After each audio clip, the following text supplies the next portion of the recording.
Welcome back to another story on Infidelity Tales Lab. Before we begin, tell us, where in the world are you watching from? Now, let's dive into today's story. Chapter 1. The Perfect Morning. Matthew McElroy poured 2 cups of coffee in the sunlit kitchen of their Craftsman home in Portland, the way he had every Saturday morning for the past 8 years. At 42, he'd built a comfortable life as a private security consultant after leaving the FBI's Behavioral Analysis Unit. The work was less demanding now, fewer sleepless nights chasing monsters, more time designing security protocols for corporate clients. Meredith emerged from the bedroom wearing his old Georgetown sweatshirt, her dark hair pulled into a messy bun. She kissed his cheek and wrapped her hands around the warm mug, exactly the way she always did. "What time is your meeting Monday?" she asked, settling into the breakfast nook. 10. The Hollister Tech contract should be straightforward. Matthew sat across from her, watching morning light filter through the window. Everything felt exactly as it should be. Ordinary. Safe. His phone buzzed on the counter. Unknown number. He almost ignored it, but something made him answer. "Mr. McElroy?" A woman's voice, professional but strained. "This is Ramiro Fulton from the Multnomah County Clerk's office. I'm calling regarding documentation for Meredith Louise McElroy, born March 15th, 1985. "Yes." Matthew glanced at Meredith, who was scrolling through her phone. "Sir, we're processing your wife's death certificate and need to confirm a few details for our records. The coroner's office has." The world tilted. "I'm sorry, what did you say?" "The death certificate, sir. We have some inconsistencies in the paperwork from a medical examiner, and I need to verify. There's a mistake." Matthew's voice came out harder than intended. Meredith looked up, confused. "My wife is sitting right next to me." Silence on the line. Then, barely a whisper, "Sir, that's impossible. We have the body. The coroner is with me right now. The dental records match. The fingerprints match. The woman sitting next to you." The clerk's voice cracked. "Sir, that's not your wife." Matthew's hand tightened on the phone. "This is some kind of sick joke. Mr. McElroy, please listen carefully. Your wife Meredith was found deceased 3 days ago in a hotel room in Seattle. Apparent suicide by prescription overdose. Her body was transported to our facility after positive identification by her sister, Patricia Frazier. We've been trying to reach you, but Meredith doesn't have a sister." The words came automatically. He was watching Meredith now, really watching her. She set down her phone, concern crossing her features. "Everything okay, babe?" That voice. Her voice. The same cadence, the same slight rasp from years of teaching high school English. "According to our records, Patricia Frazier is listed as next of kin. She provided identification and, Mr. McElroy, are you still there?" "What hotel?" "The Cascade Inn in Seattle, room 447. "Sir, I strongly suggest you come to our office immediately. And please, be careful." The line went dead. Matthew set the phone down slowly. Across from him, Meredith's expression shifted from concern to something else. Something he couldn't quite read. "Who was that?" she asked. "Wrong number." He kept his voice level, engaging the training that had served him through 200 FBI investigations. "Never telegraph. Never show your hand. Hey, didn't you mention wanting to visit your mom this weekend?" "My mom's been dead for 6 years, Matthew. You know that, right?" "Sorry, still half asleep." He smiled, watching her carefully. No tells. No micro-expressions suggesting deception. If this was an act, it was flawless. But his mind was already working, cataloging details. Meredith had a small scar on her left wrist from a childhood bicycle accident. He glanced down. The scar was there. She had a habit of tapping her index finger twice when she was thinking. She did it now, twice precise. Yet something felt wrong. Not obviously, not in any way he could articulate. It was the feeling he used to get before walking into an ambush, the sixth sense that separated the living from the dead in his old line of work.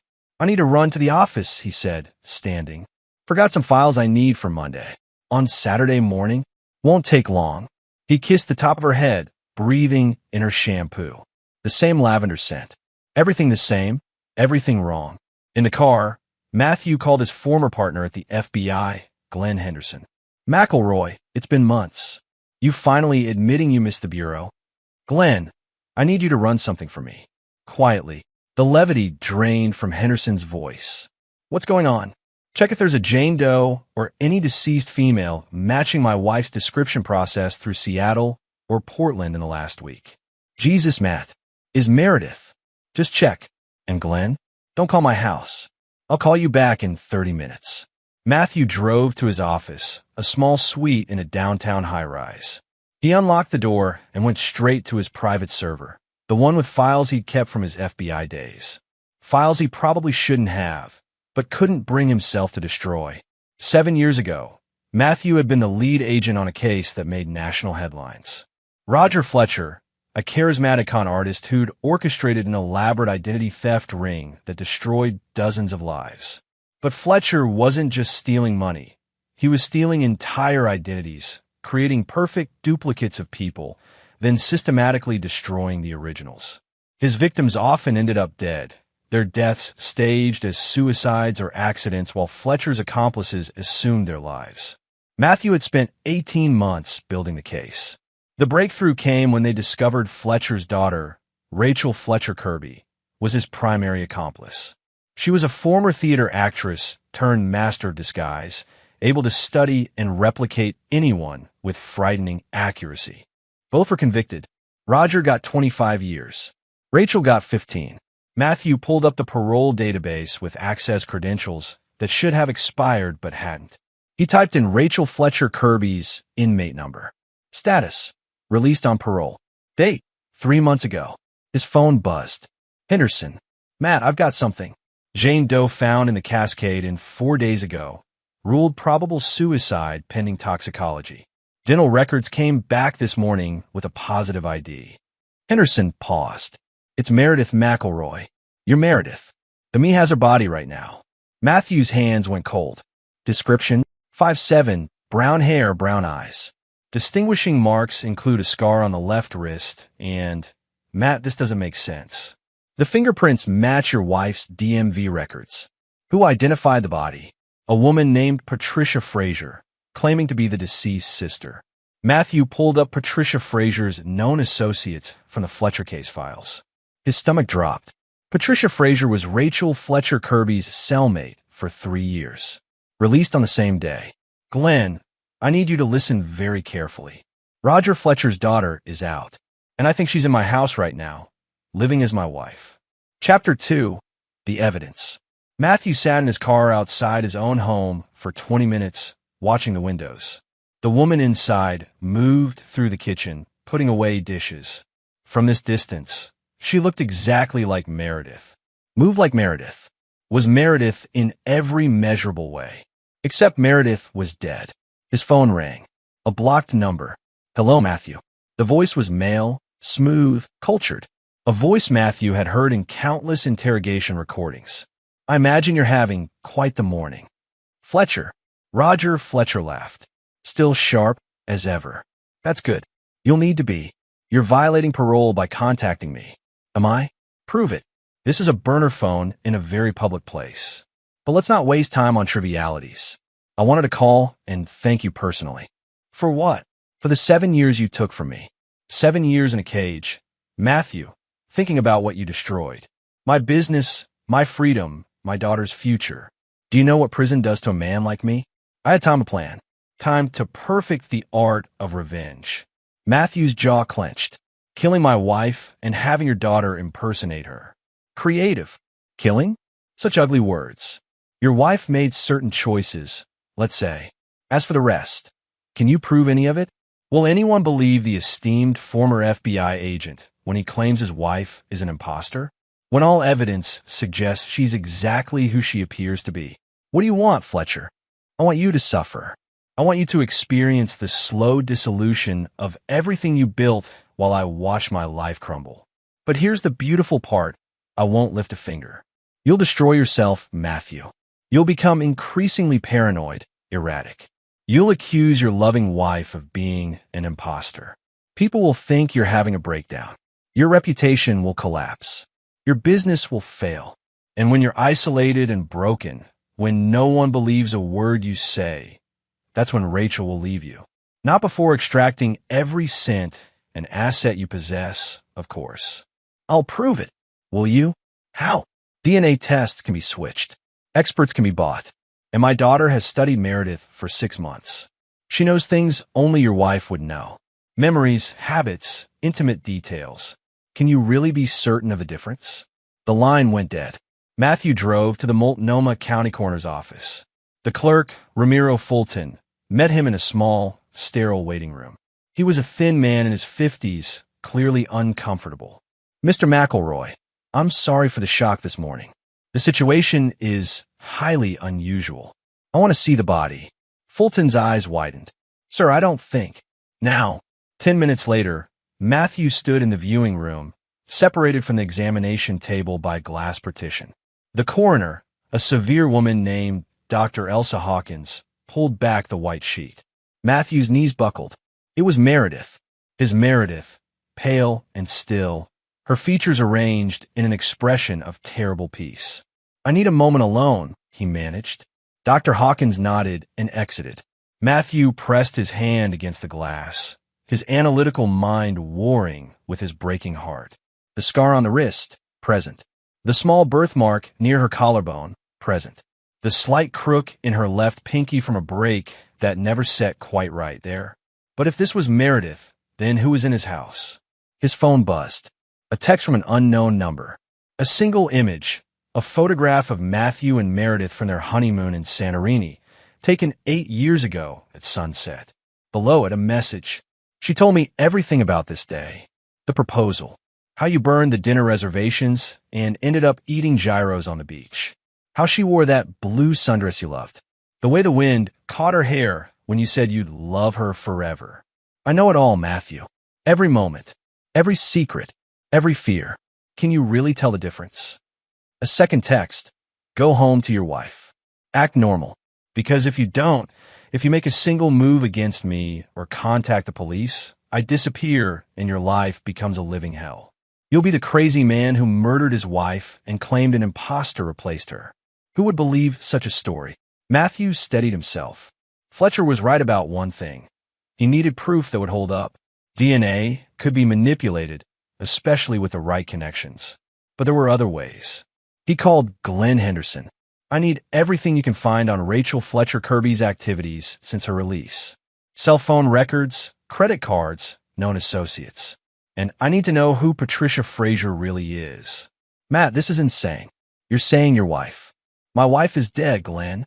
That woman is a world-class actress who's had months to study Meredith's life. But no one is perfect. She'll slip. They always do. What are you going to do?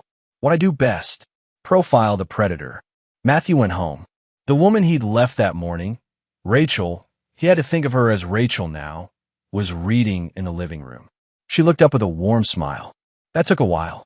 Everything okay. Just some complications with the Hollister contract. Matthew sat across from her, studying. Hey, remember that restaurant we went to on our 3rd anniversary? The one in Napa. She laughed. The French place with the terrible sommelier? We left after the appetizers and found that food truck instead. Best carnitas I've ever had. Correct. Perfectly correct. What was the food truck called? He pressed. Babe, I don't remember. It was 5 years ago. She set down her book, concern flickering across her face. You're being weird. What's really going on? Matthew had investigated the most complex criminal minds in the country. He'd interviewed serial killers, con artists, and sociopaths. He knew how to spot deception, how to read the microscopic tells that separated truth from lies. Rachel Fletcher Kirby gave him nothing. That night, lying in bed beside her, Matthew waited until her breathing deepened into sleep. He slipped out, careful not to disturb her, and went to his study. He pulled out the thick file he'd compiled on the Fletcher case, spreading photographs and documents across his desk. Roger Fletcher, 63, had built an empire on identity theft before the digital age made it commonplace. His method was elegant. Select a target, study them exhaustively, create a perfect duplicate using an accomplice, then engineer the original's demise while the duplicate assumed their life. He'd done this successfully 7 times before Matthew caught him. Rachel had been his most gifted student. An actress who'd struggled in legitimate theater, She'd found her calling in her father's criminal enterprise. She could become anyone, but she'd made one mistake during the investigation. She'd kept a journal, a detailed record of her transformations, including the psychological toll of losing herself in other identities. Matthew had read that journal 7 years ago during the trial. One entry stuck with him. The hardest part isn't learning to be someone else. It's remembering who you really are when it's over. Sometimes I look in the mirror and don't recognize my own face. An idea began forming. Rachel Fletcher Kirby was brilliant, but she was also damaged. And damaged people made mistakes when pressured. His phone buzzed. Another text from the unknown number. Stop digging, Matthew. Accept your new reality, or lose everything trying to fight it. He texted back, You made one mistake, Rachel. You forgot that I know how you think, and I know exactly how to make you break. 3 dots appeared, then disappeared. No response. Matthew smiled for the first time since that morning. The game was on.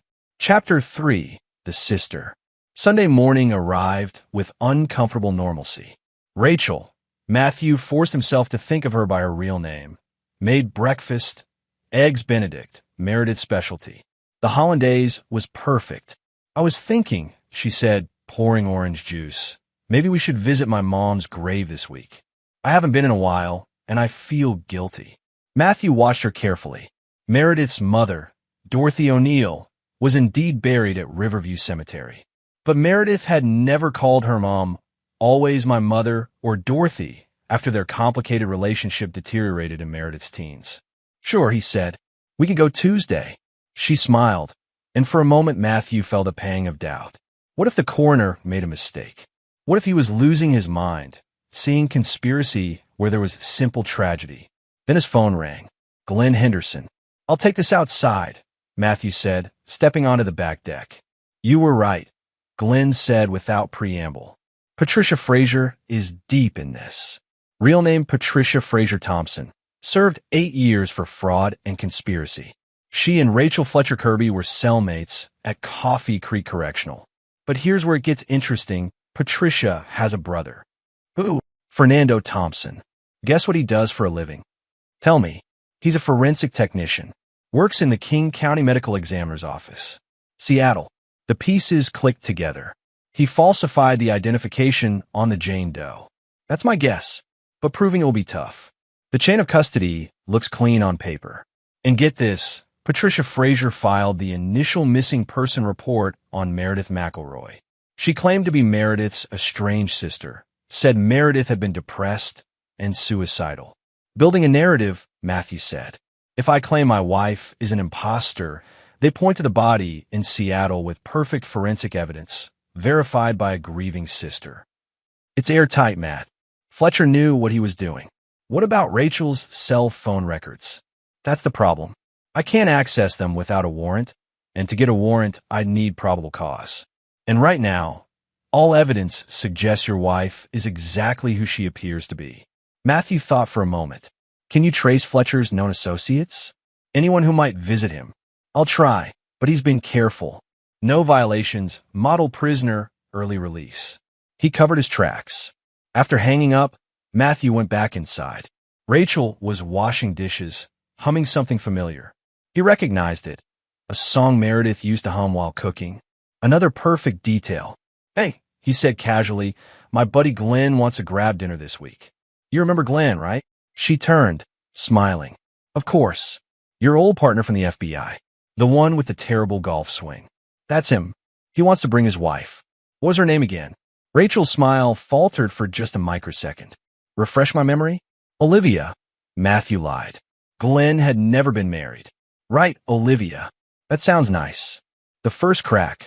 Actually, Matthew continued, I was thinking of inviting some other people too. Make it a dinner party. Maybe some of your colleagues from school. Meredith had taught English at Lincoln High School for 6 years. She'd have specific memories of colleagues, inside jokes, shared experiences that couldn't be faked. I don't know, Rachel said carefully. I've been so busy with lesson planning. Maybe another time. Come on, it'll be fun. We can invite Heather from the English department. You two were close, right? Heather moved to California last year, Rachel said. You know that. Another test, another perfect answer. Matthew had checked. Heather Wilcox had indeed transferred to a school in San Diego. But how many details could Rachel have memorized? How deep did her preparation go? Right. Then maybe just Glenn. I'll set it up. That afternoon, while Rachel showered, Matthew went through her belongings with practiced efficiency. Her purse, her wallet, her phone. Everything matched Meredith's. The same credit cards, the same driver's license, the same photos. Even her fingerprints would match. Fletcher would have ensured that through whatever means necessary. But people left traces. Always. He found it in her jacket pocket. A receipt from a coffee shop in Salem, dated 2 weeks ago. Meredith had been in Seattle for a teaching conference that day. He checked her calendar. The conference was real. She'd marked it months ago. So who had been in Salem? Matthew photographed the receipt and sent it to Glenn. Then he put everything back exactly as he'd found it. When Rachel emerged, she found Matthew in the living room, appearing casual. "Want to watch a movie?" she asked. They settled on the couch with a film Meredith had loved. Halfway through, during a scene Meredith would have quoted along with, Rachel said nothing. Small detail, meaningless alone. But Matthew was building a case, brick by brick. His phone buzzed with a call from an unknown number. "Excuse me," he said, stepping outside. "Mr. McElroy?" A woman's voice, nervous. "This is Lydia O'Neill. I was Meredith's cousin." Matthew's pulse quickened. I heard about her death. I wanted to express my condolences. But I also wanted to warn you. A woman came to see me 3 days ago, asking questions about Meredith. Very detailed questions about her childhood, her habits, her relationships. She claimed to be writing a memorial piece for the school, but something felt wrong. What did she look like? Older, maybe 60s. Dark hair, professional. She gave me her card. Lydia paused. It said her name was Patricia Frazier, freelance journalist. But when I tried to follow up, the number was disconnected. Patricia, building the perfect duplicate required research, and Rachel would have needed help gathering every detail of Meredith's life. "Did you tell her anything?" I shared some memories. Family stories. "I'm so sorry. I had no idea." "It's not your fault. Lydia, I need you to do something for me. Don't tell anyone we spoke. And if that woman or anyone else contacts you again, call me immediately." After hanging up, Matthew stood in the cool evening air, his mind racing. Fletcher's plan was sophisticated, but it had a fatal flaw. It relied on perfect execution. And nothing was perfect. He went back inside to find Rachel curled up on the couch, absorbed in the movie. She looked so much like Meredith that his heart ached. But grief was a luxury he couldn't afford right now. "Everything okay?" she asked. "Yeah, just work stuff." That night, as Rachel slept, Matthew began constructing his counterplan. Fletcher thought he could psychologically torture him into submission. He was wrong. Matthew McElroy had spent 20 years hunting predators. Now he was going to hunt the hunters. Chapter 4. The Pattern. Monday morning, Matthew kissed Rachel goodbye and drove to his office. But instead of going inside, he continued north toward Salem. The coffee shop on the receipt was called The Daily Grind, a small independent place near Willamette University. The barista, a young man with purple hair, barely looked up when Matthew showed him Rachel's photo. "Sorry, man. I see like 300 faces a day. This would have been 2 weeks ago, Wednesday afternoon." "That's really specific." "Why?" Matthew made a quick decision. "She's my wife. She died last week. I'm trying to understand her last days." The barista's expression softened. "Shit, I'm sorry. Let me check our system." He typed on the register. "If she used a card, it'll be in here." "Okay, yeah. Transaction at 2:47 p.m., 2 weeks ago Wednesday. Caramel macchiato and a blueberry scone." Meredith hated caramel. She was allergic to blueberries. Was she alone? According to the ticket, she ordered 2 drinks. Both macchiatos. "Do you have security footage?" "We keep it for 30 days, but I can't just hand that over without." Matthew slid $200 across the counter. "I'm not asking you to hand it over. I'm asking you to let me watch it. 5 minutes." The barista looked around the empty shop, then pocketed the money. "Back office. 5 minutes." The footage showed Rachel clearly. Same hair, same build, wearing Meredith's clothes. But her companion made Matthew's blood run cold. Patricia Frazier, the supposed grieving sister, coaching her over coffee. They sat for 40 minutes, Patricia gesturing, Rachel taking notes on her phone. Matthew photographed the screen from multiple angles, capturing timestamps and faces. Outside, he called Glenn Henderson. I've got evidence of premeditation. Video of Rachel Fletcher Kirby meeting with Patricia Frazier 2 weeks before Meredith's death. That's good, but it's not enough. Any lawyer will argue they were just meeting. You need something concrete tying them to Meredith's murder. I'm working on it. What about Fernando Thompson? Still digging. But Matt, you need to be careful. If Fletcher realizes you're investigating, he might accelerate whatever endgame he's planning. Matthew drove back to Portland, his mind working through scenarios. Fletcher's plan required time, the slow psychological destruction, the gradual transfer of assets. That meant Rachel needed to maintain her cover, which meant she couldn't make major mistakes. But everyone slipped eventually. He arrived home to find Rachel in the kitchen, preparing dinner. "How was your day?" she asked. "Long. I'm thinking of taking a few days off. Maybe we could take a trip? Get away from everything." She hesitated, just a fraction of a second, but Matthew caught it. "Where are you thinking?" "Santorini. Like our honeymoon." Her eyes flickered. "That sounds amazing, but I've got parent-teacher conferences next week. Maybe next month." Meredith's actual conference schedule was online, accessible through the school portal. Matthew had checked that morning. There were no conferences scheduled. "Right, I forgot." "No problem."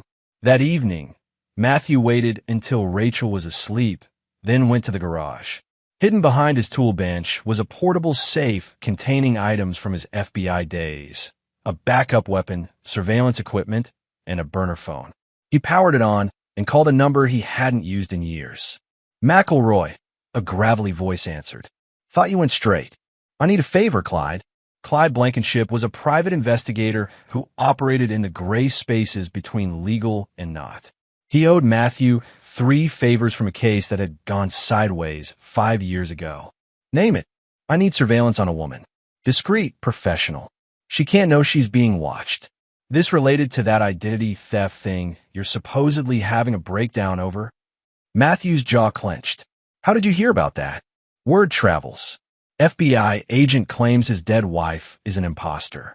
"It's good gossip, so they're already planting the narrative." "Looks like it. Send me the details. This'll make us even." Matthew spent the next hour compiling everything he knew about Rachel's movements, patterns, and likely contacts. He sent it all to Clyde via encrypted email. Then he did something risky. He texted Fletcher's burner number. "I know about Patricia and Fernando. I know about the coffee shop meetings. You're not as clever as you think." The response came 3 minutes later. "But I'm clever enough. Sleep well, Matthew. Next to my daughter." Chapter 5. The Trap Within a Trap. Tuesday morning, Rachel suggested they visit Meredith's mother's grave as planned. Matthew agreed, curious to see how she would handle it. At Riverview Cemetery, Rachel led him directly to the correct plot. She knelt, placing flowers, her shoulders shaking with what appeared to be genuine grief. "I miss her so much," she whispered. "I know we had our differences, but she was still my mom." Matthew watched, impressed despite himself. If he hadn't known better, he would have believed every tear.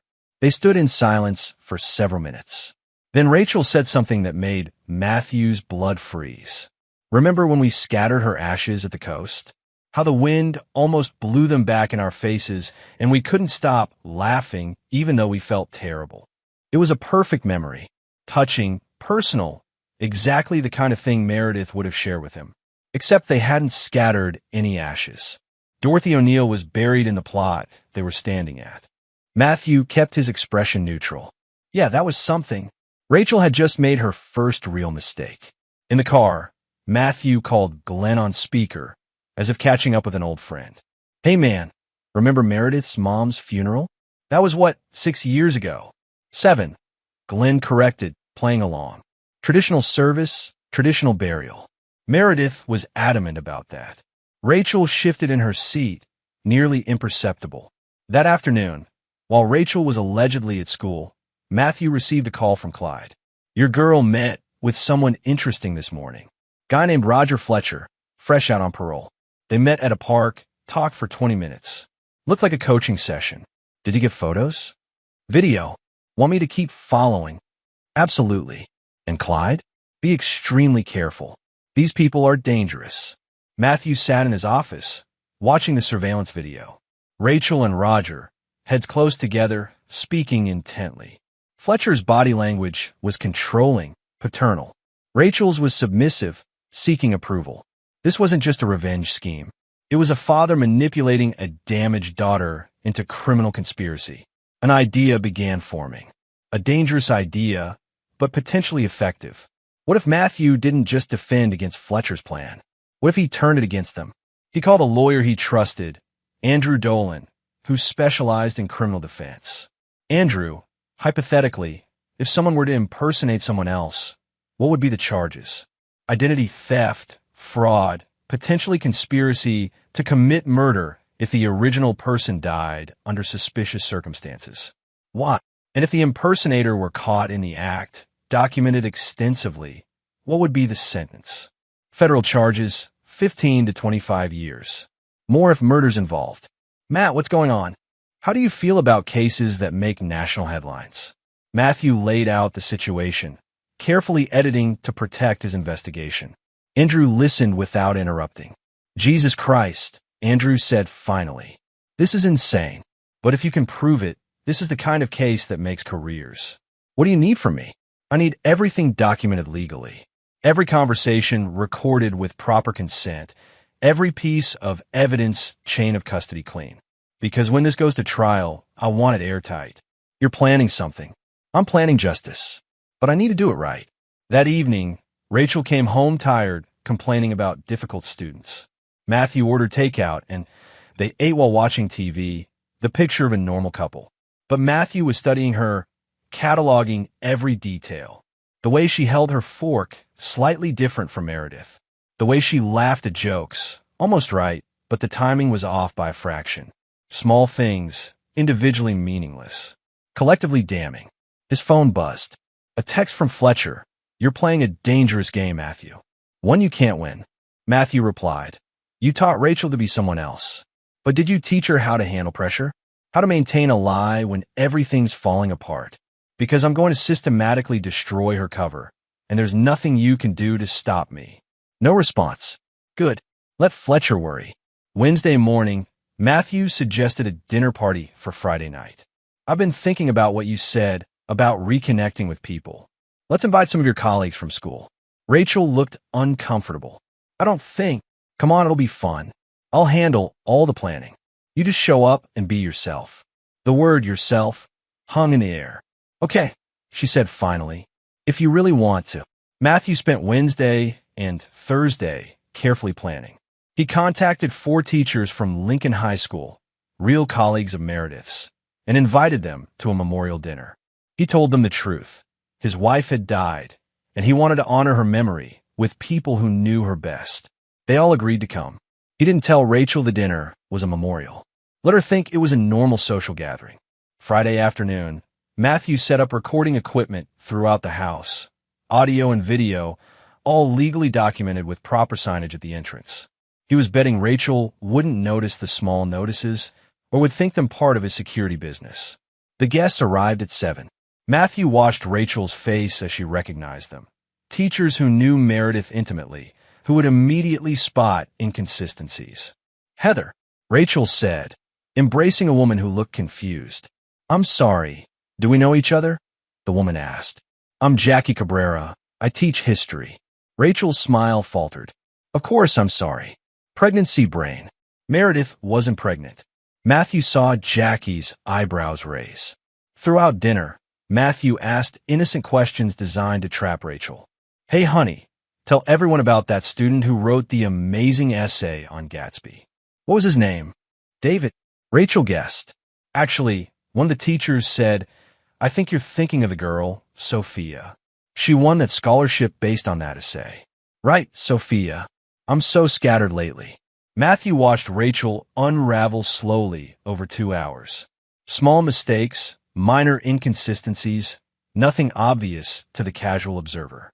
But he was recording everything, building a case. By dessert, Rachel's hands were shaking. She excused herself to the bathroom. Matthew, Jackie said quietly. Is everything okay? She seems different. Different how? I don't know. It's probably nothing. But it wasn't nothing, and they both knew it. After the guests left, Rachel confronted him. What the hell was that? What do you mean? You set me up. Those questions, those people. You're testing me. Why would I test my own wife? She stared at him, and for a moment the mask slipped. Matthew saw Rachel Fletcher Kirby, actress and criminal, struggling to maintain her cover. I'm going to bed, she said finally. Matthew waited until she was asleep, then reviewed the recordings. Perfect. Every hesitation, every wrong answer, every slip documented. He sent copies to Glenn, to Andrew, and to Clyde. Insurance.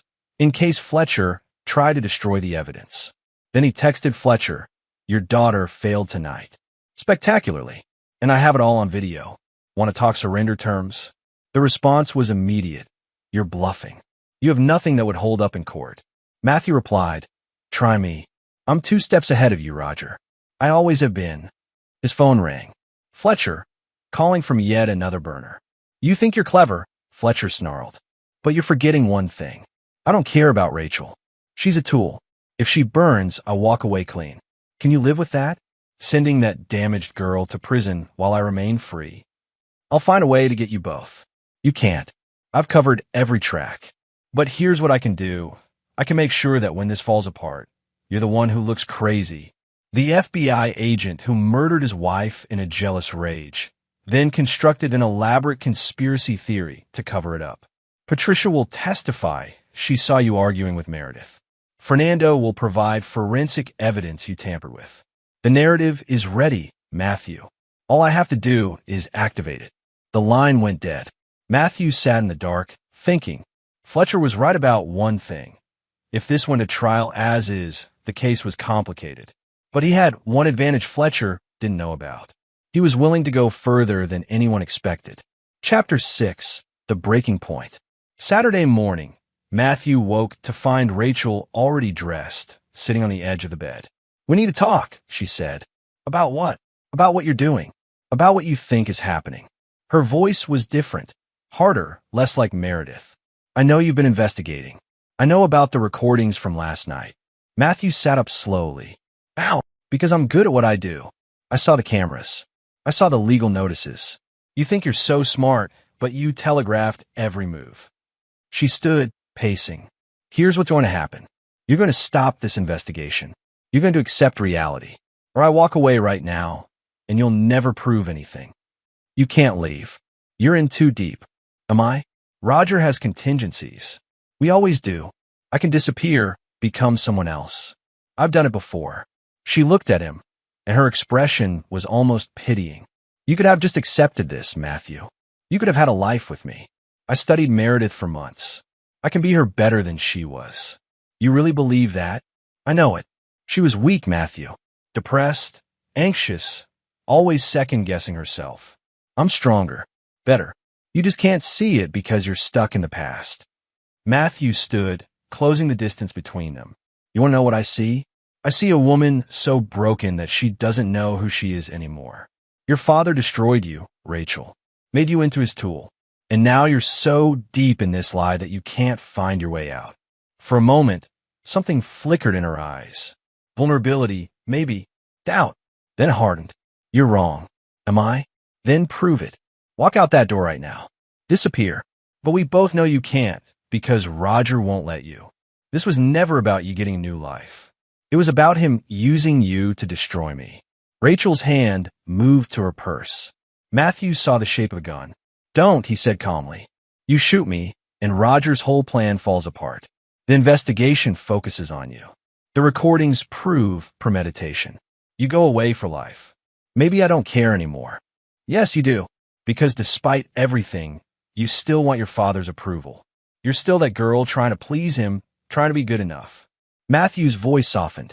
He's using you, Rachel. He doesn't care about you. He only cares about hurting me. She laughed bitterly. You think you can play therapist? Turn me against him? I think you're smarter than you're pretending to be. You know this ends badly for you. Rachel's phone buzzed. She glanced at it, and her expression changed. I have to go. Where? None of your business. She grabbed her keys and headed for the door. Matthew followed her to the driveway. If you leave now, you're making a choice. There's no coming back from it. She got in the car. Through the window, she said, maybe there was never anything to come back to. She drove away. Matthew immediately called Clyde. She's moving. Silver Honda Civic, license plate. He rattled off the number. Follow her. Don't lose her. On it. Matthew went back inside and called Glenn. Things are accelerating. Rachel just confronted me. She's running scared. You pushed her too hard, Matt. I pushed her exactly as hard as I needed to. She's going to make a mistake now. She's emotional, desperate. That's when people slip, or when they become dangerous. Matthew checked his gun, a Glock 19 he'd kept from his FBI days. He hoped he wouldn't need it, but hope wasn't a strategy. An hour later, Clyde called back. You're not going to believe where she went. Tell me. The Oregon State Penitentiary. Visitor entrance. She's talking to someone. Can you find out who? Working on it. But Matt, there's someone else here. Guy matching Roger Fletcher's description, sitting in a car across the street. He's watching her. Matthew's mind raced. He's making sure she doesn't flip. Making sure she stays loyal. What do you want me to do? Nothing yet. Just watch and document everything. Matthew spent the next 3 hours reviewing every piece of evidence he compiled. The video from the coffee shop. The dinner party recordings. The security footage from around his house, showing Rachel's subtle differences from Meredith. The phone records Glenn had obtained showing contact between Rachel and Patricia. It was circumstantial, but building. He needed something definitive. His phone rang. Unknown number. Matthew McElroy. A male voice, nervous. Who is this? My name is Fernando Thompson. We need to meet. Right now. Matthew's pulse quickened. Why would I meet with you? Because I'm done. I'm done being part of this. Done lying for Roger Fletcher. I want to make a deal, and I want to make it before this gets worse. Where? Waterfront Park, North End, in 1 hour. Come alone. If I see anyone else, I walk. How do I know this isn't a trap? You don't. But I'm your only chance at getting the forensic evidence you need. Real evidence, not just circumstantial. The line went dead. Matthew called Glenn. Fernando Thompson just called.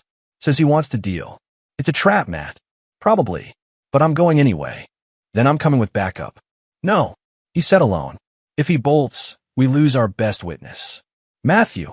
I've been doing this a long time, Glenn. I know how to handle myself. An hour later, Matthew sat on a bench in Waterfront Park, watching the Willamette River flow past. Fernando Thompson appeared from the trees, looking haggard and frightened. Thank you for coming, he said, sitting down but keeping distance. Talk. I falsified the autopsy identification. Roger Fletcher paid me $50,000 to make sure the body in Seattle was positively identified as Meredith McElroy. He pulled out a flash drive. This has the real forensic report. The Jane Doe wasn't your wife. Different blood type, different dental structure. I doctored everything. Matthew's hand moved toward the drive, but Fernando pulled back. First, I want immunity. Full immunity from prosecution. I can't promise that. Then we have nothing to discuss. Fernando stood. Wait. Matthew thought quickly. I can get you a meeting with the FBI. They can offer deals. No. I deal with you. Or I walk away and destroy this evidence. You have 5 seconds to decide. Matthew made a decision that would haunt him later. Fine. You help me nail Fletcher and his daughter, and I'll personally ensure you walk. It was a lie, and they both probably knew it. But Fernando needed to believe it. He handed over the flash drive. The real autopsy is on there. But there's more. Roger Fletcher kept insurance on all of us, recorded conversations, financial records, everything. He has it stored in a safe deposit box at Pacific Northwest Bank, box 447. The key is hidden in his apartment. How do I access it? You don't. But the FBI can with a warrant. And I can testify to what's in it. Why are you doing this? Why betray Fletcher now? Fernando's face contorted. Because my sister Patricia is in too deep. She thinks she's going to walk away from this rich. But I know Roger. He's planning to throw all of us away when he's done. He used my sister. He used Rachel. He used me. I won't let him destroy my family.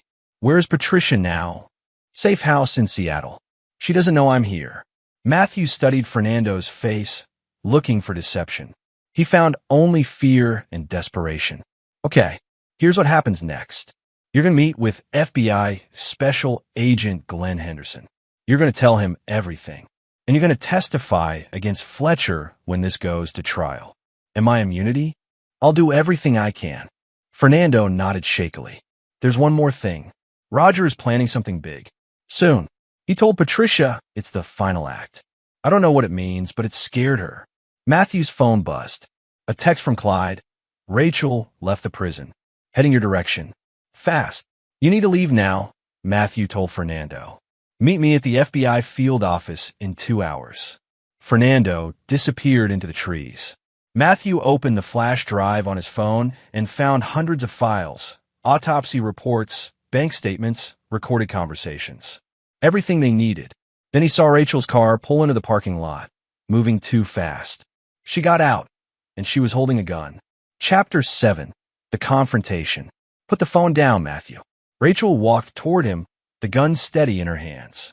She'd been crying, mascara streaked across her cheeks, but her eyes were cold with purpose. Rachel, don't do this. You couldn't just let it go, could you? You had to keep digging, keep pushing. She was 20 feet away now, close enough that missing would be impossible. Roger was right.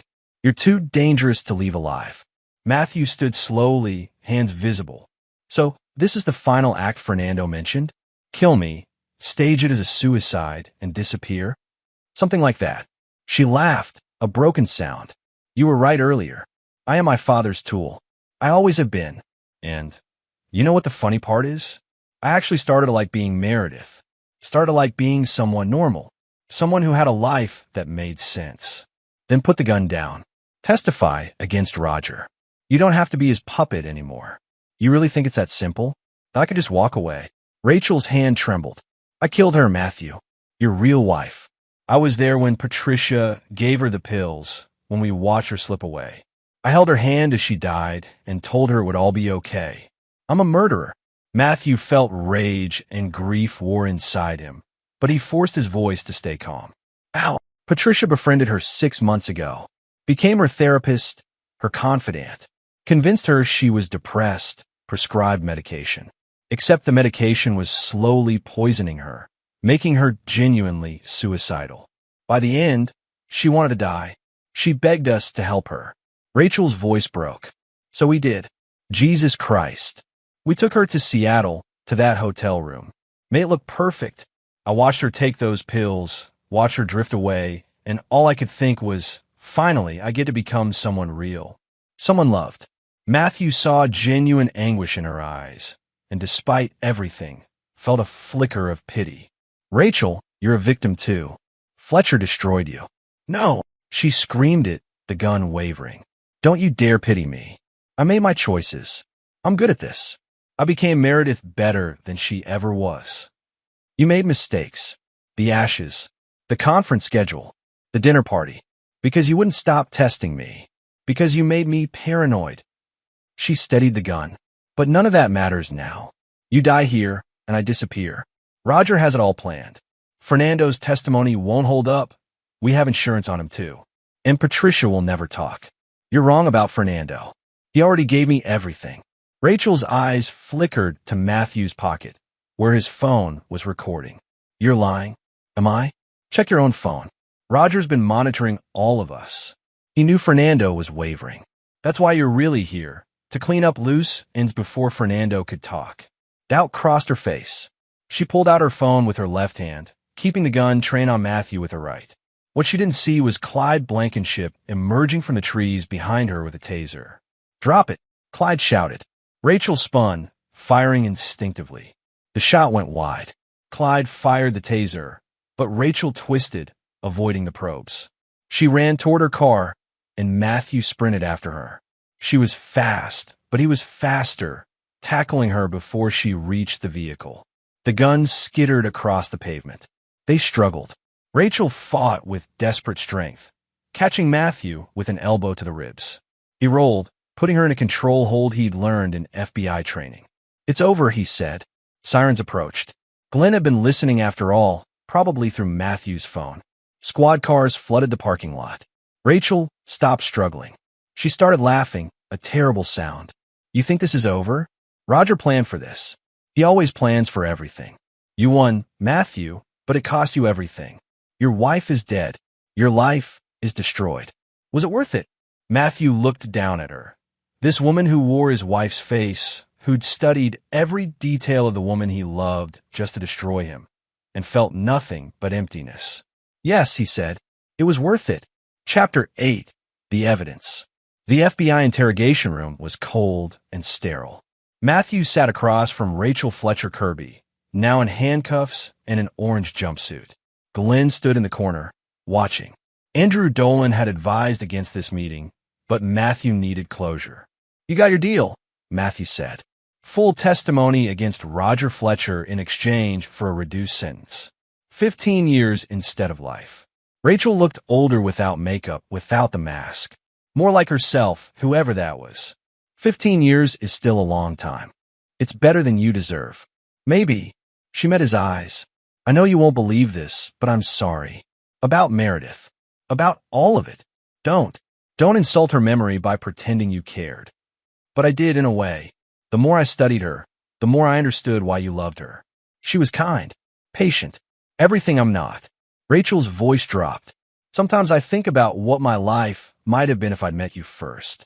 If I'd been someone you could actually love instead of someone pretending to be her. Stop.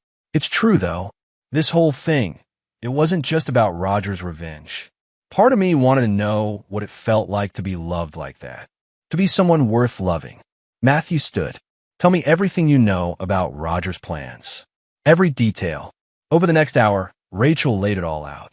How Roger had orchestrated everything from prison using burner phones and coded messages during visits.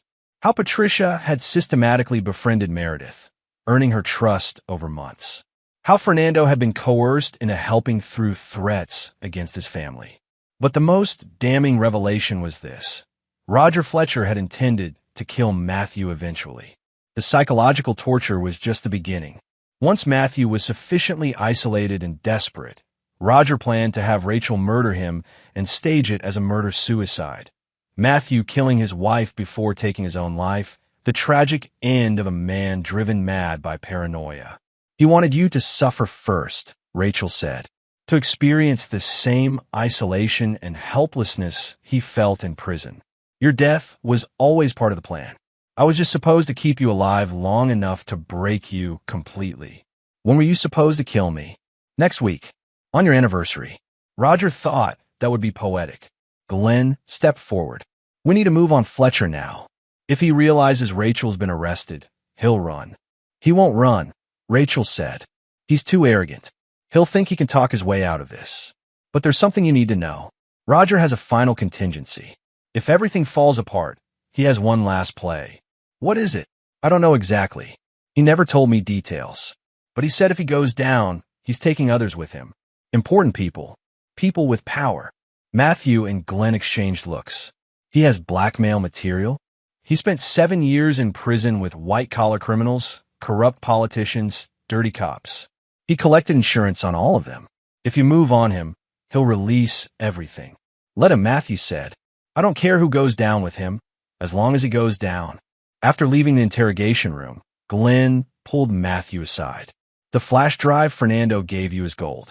We've got Roger on conspiracy to commit murder, witness tampering, identity theft, and about 20 other charges.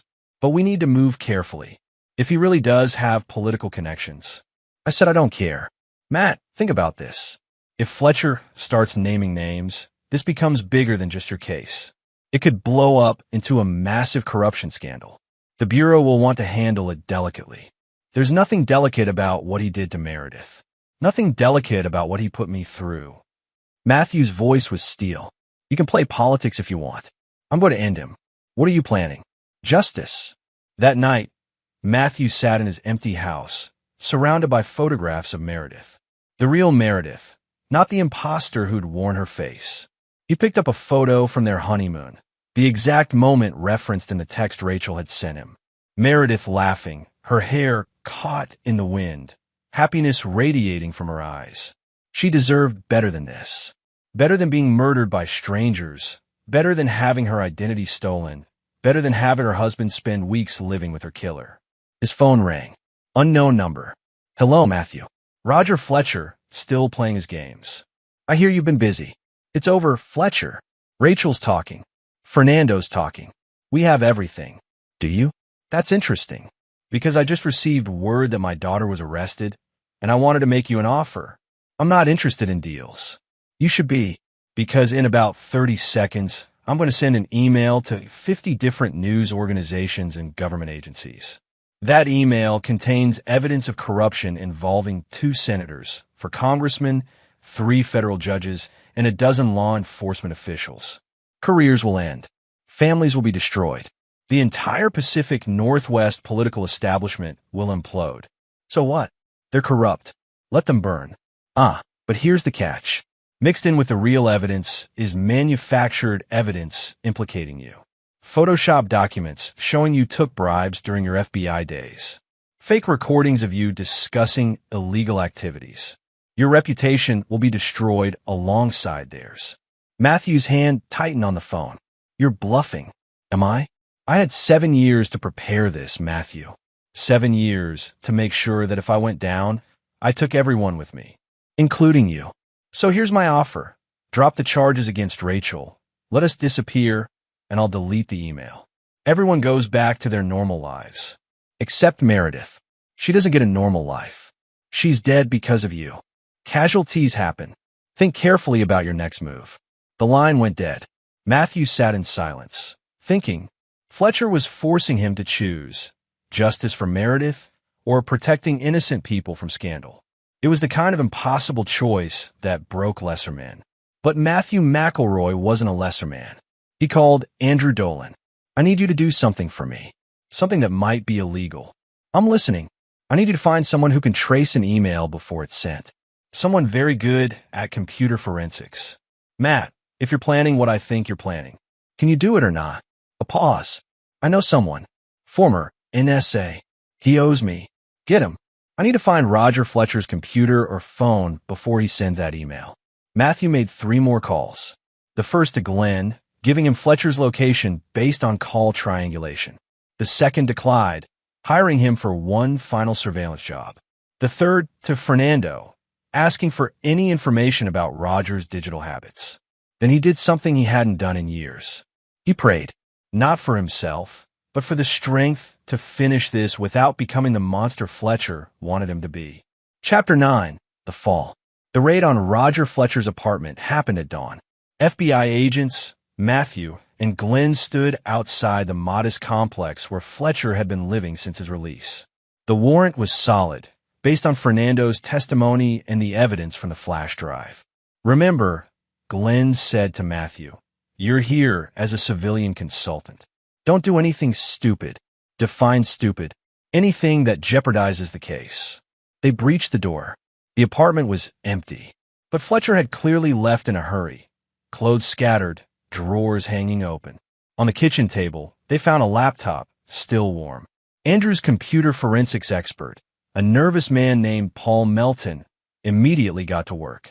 He's got a delayed send set up, Paul said, fingers flying across the keyboard.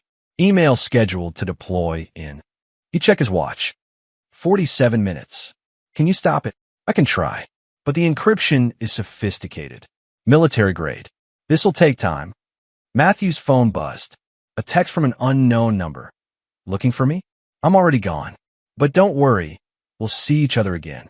At my daughter's trial, when I testify about how unstable you became after your wife's death. How you harassed an innocent woman, manufactured evidence, destroyed lives. Who do you think the jury will believe? A decorated prisoner who served his time, or a bitter ex-FBI agent who can't let go? Matthew showed the text to Glenn. He's trying to get ahead of this. Build his defense before we can build our case. We have Rachel's testimony. A daughter testifying against her father? Any lawyer will argue coercion. We need the hard evidence on that laptop. Paul worked feverishly, sweat beading his forehead. The encryption is changing. He's got remote access, trying to trigger the send early. Can you lock him out? Working on it. Got it. Paul's fingers stopped. Email stopped. But there's something else here. A lot of something. He turned the laptop screen. Thousands of files, recordings, photographs, documents. Everything Roger Fletcher had collected over 7 years. Jesus, Glenn breathed. He wasn't bluffing. Half the Pacific Northwest power structure is in here. Matthew scanned through the files, feeling sick. Then he saw something that made his blood run cold. A video file dated 3 months ago, labeled insurance_final.mp4. He clicked it. The video showed Meredith, alive but clearly drugged, sitting in what looked like a cheap motel room. Patricia Frazier sat beside her, holding her hand. "It's okay, sweetheart," Patricia said in a soothing voice. "The pain will stop soon. Just take these pills. It'll all be over." "I'm so tired," Meredith slurred. "So tired of pretending I'm okay." "I know. That's why this is the kindest thing. No more pain. No more pretending."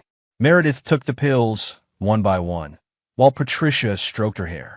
The camera never moved, suggesting it was mounted on a tripod. This wasn't just murder. It was a recorded execution. In the background, barely visible in a mirror, was Roger Fletcher, watching with clinical interest. Matthew's hand shook.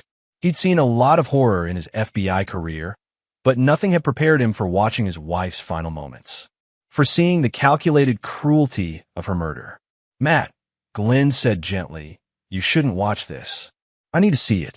All of it." The video ran for 43 minutes. By the end, Meredith was unconscious, her breathing shallow. Patricia checked her pulse, nodded to the camera, and left the room.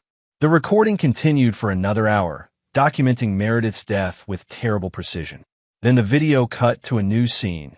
Roger Fletcher, sitting in what looked like this apartment, speaking directly to the camera. "If you're watching this, Matthew, it means my contingency plan failed. It means you won. Congratulations. You always were tenacious. But here's what you need to understand. I'm not sorry. Not for Meredith. Not for any of it. You took 7 years of my life.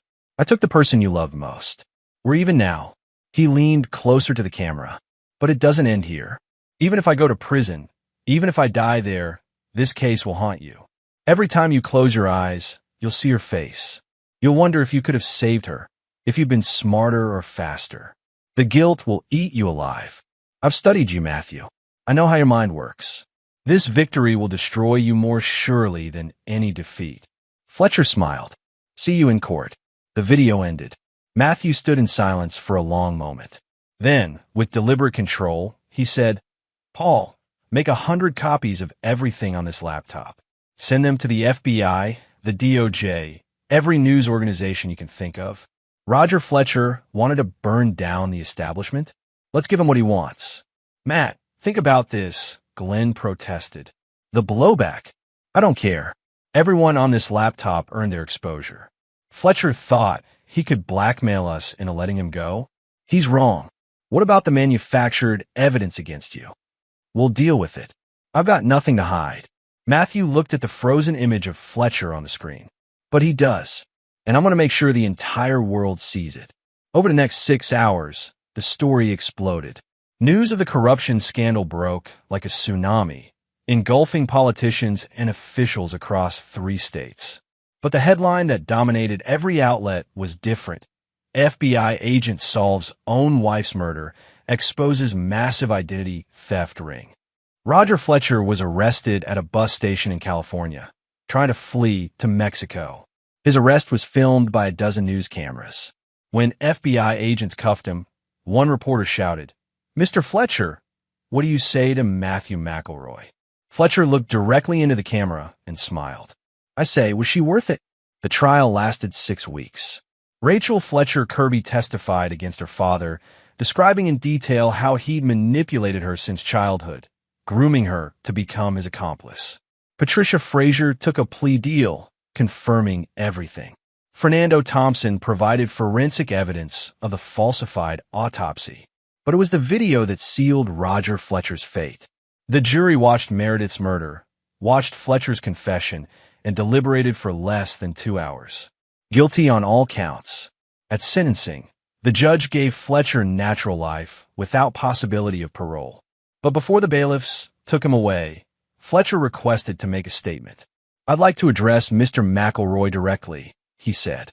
The judge allowed it. Matthew stood from the gallery. You won, Fletcher said. I acknowledge that. You're smarter than I gave you credit for. But I want you to know something. I'm not sorry. Even now, facing life in prison, I'm not sorry. Because I know that video will play in your mind forever. I know you'll spend the rest of your life wondering if you could have saved her. That's my real revenge, Matthew. Not your death, but your guilt. Matthew walked to the defense table, looked Fletcher in the eye, and spoke clearly enough for everyone to hear. You're wrong. I'm not carrying guilt. I'm carrying her memory. Meredith was kind, intelligent, and good. Everything you'll never be. You took her life, but you couldn't touch what we had. You couldn't diminish the 8 years of happiness we shared. And while you rot in a cell, I'll be living the life she would have wanted for me. I'll be honoring her memory by being better than you could ever imagine. Matthew turned to leave, then paused. Oh, and one more thing. I made sure every prisoner in your new facility knows exactly what you did. Knows you murdered an innocent woman to settle a grudge. You think you're smart, Roger? Let's see how smart you are when you're surrounded by people who hate you as much as I do. You wanted me to suffer for 7 years? You're going to suffer for the rest of your life. Fletcher's smug expression finally cracked. 6 months later, Matthew stood at Meredith's grave, her real grave, where her body finally rested after being released from the coroner's office. He placed fresh flowers and stood in silence, letting the Portland rain wash over him. I got them, he said quietly. All of them. Roger's in prison. Rachel's in prison. Patricia and Fernando cooperated, but they're still serving time. It's done. The wind picked up, rustling the trees. Matthew imagined it was Meredith's way of responding. I know you tell me to let go of the anger, to forgive and move on. But I can't. Not yet. Maybe not ever. He touched the headstone. But I promise you this. I won't let what they did define the rest of my life. I won't become the broken man Fletcher wanted me to be. His phone buzzed. Glenn Henderson, asking if he wanted to grab dinner. Matthew smiled. Life was slowly returning to normal, or as normal as it could be after everything. He had started doing consulting work for the FBI again, helping with complex cases. He'd sold the house where he'd lived with the imposter, bought something smaller, but filled with genuine memories of Meredith. He was seeing a therapist, working through the trauma. And slowly, day by day, he was healing. I'll visit again next week, Matthew said to the grave. I love you, Meredith. Always. He walked back to his car, leaving the cemetery behind. The rain was letting up, sunlight breaking through the clouds. It felt like permission to move forward. Epilogue. 3 years later. Matthew sat in his office, reviewing a case file, when his assistant knocked. Mr. McElroy? There's someone here to see you. Says it's important. Who? She wouldn't give her name, but she said to tell you. Someone who knows what it's like to survive Roger Fletcher. Curious. Matthew walked to the reception area. A woman in her 30s stood there, professional attire, confident posture. She looked vaguely familiar. Can I help you? My name is Natalie Costa. 7 years ago, I was supposed to be one of Roger Fletcher's victims.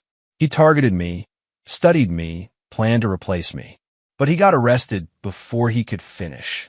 Your investigation saved my life. Matthew felt something shift inside him. I'm glad you're safe. I wanted to thank you, and I wanted to show you something. She handed him a folder. Inside were photographs of her life, marriage, children, career achievements. This is the life I got to live because of you. Because you stopped him. Matthew looked through the photographs, feeling emotion well up. Thank you for showing me this. Mr. McElroy, I know you paid a terrible price to stop Fletcher. I know what he took from you. But I wanted you to understand, your pain saved lives. Plural. I'm not the only one he was targeting. There were at least 4 other people on his list. We all got to live because you wouldn't give up.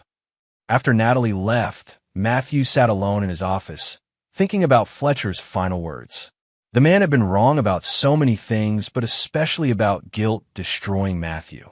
Yes, Matthew carried the weight of Meredith's death. Yes, he wished he'd seen the conspiracy earlier, protected her better.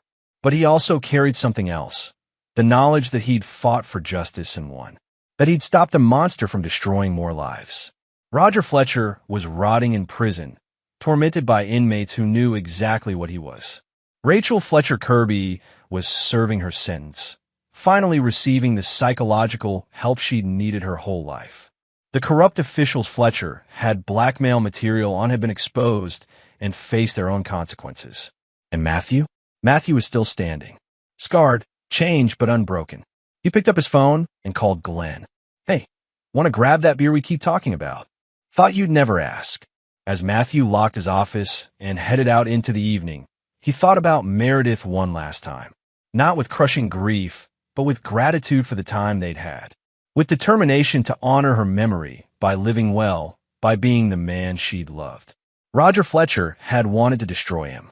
Instead, Matthew had destroyed Fletcher and emerged stronger. That was justice. That was victory. That was enough. And there you have it. Another story comes to an end. What did you think? I'd love to hear your thoughts in the comments below. If you enjoy this story, consider joining our community by subscribing. It means the world to us. For more stories like this one, check out the recommended videos on screen. And I'll see you there. Welcome back to another story on Infidelity Tales Lab. Before we begin, tell us, where in the world are you watching from?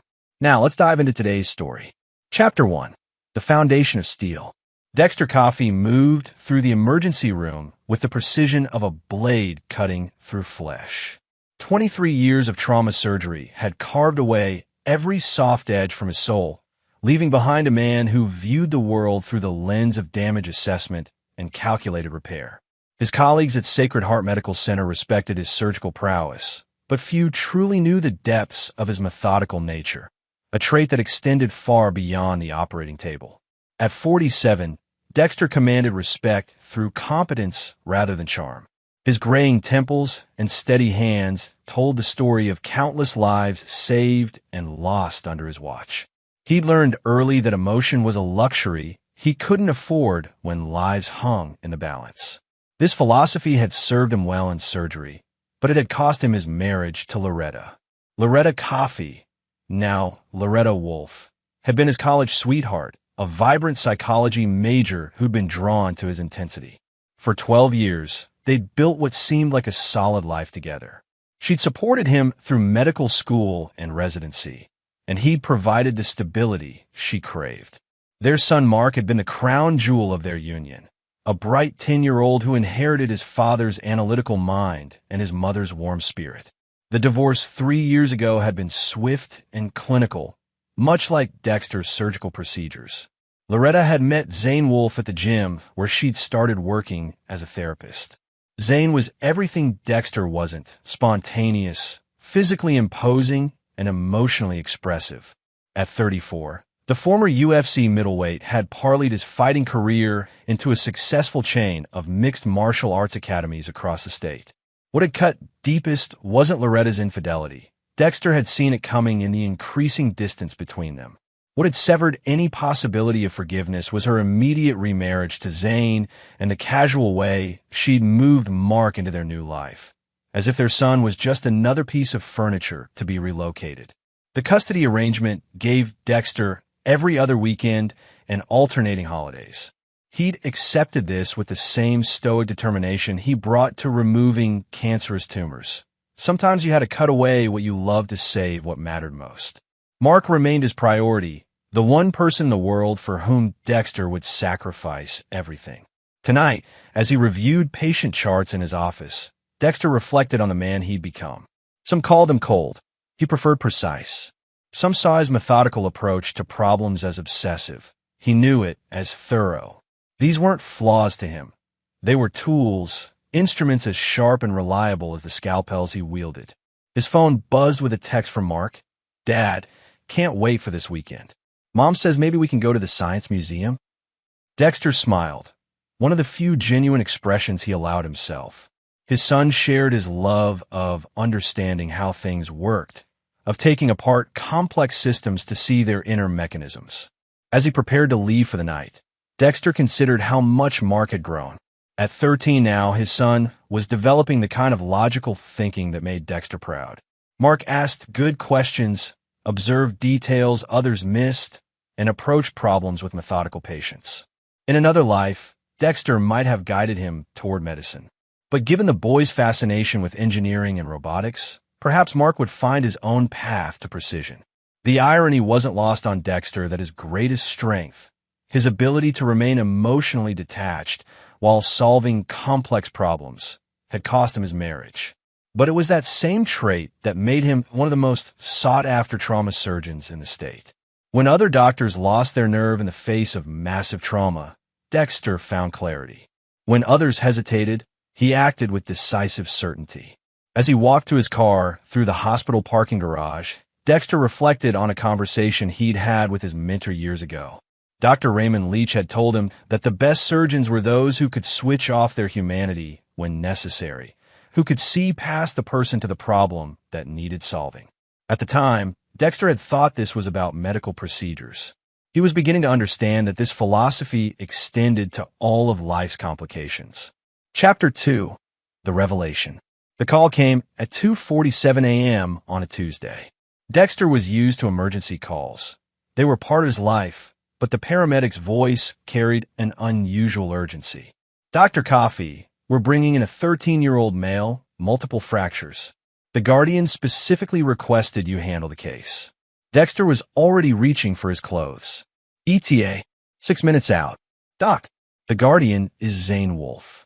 Says the kid is your son. The words hit Dexter like a physical blow, but his training kicked in immediately. Personal feelings had no place in trauma medicine. By the time he reached the ER, he was in full professional mode. His emotions locked away behind the same mental barriers he used when operating on mangled car accident victims. The ambulance doors opened, and Dexter's world tilted on its axis. Mark lay unconscious on the gurney, his left arm visibly deformed, his face pale and bruised. Zane Wolfe followed close behind, his massive frame filling the ambulance doorway. To any observer, Zane appeared appropriately concerned. Worried stepfather rushing to help his injured stepson. What happened? Dexter asked, his voice steady as he began his initial assessment. Kid fell down the stairs, Zane said, his tone carrying just the right note of parental anxiety. I heard this crash around midnight. Found him at the bottom of our staircase, barely conscious. Poor kid must have been sleepwalking.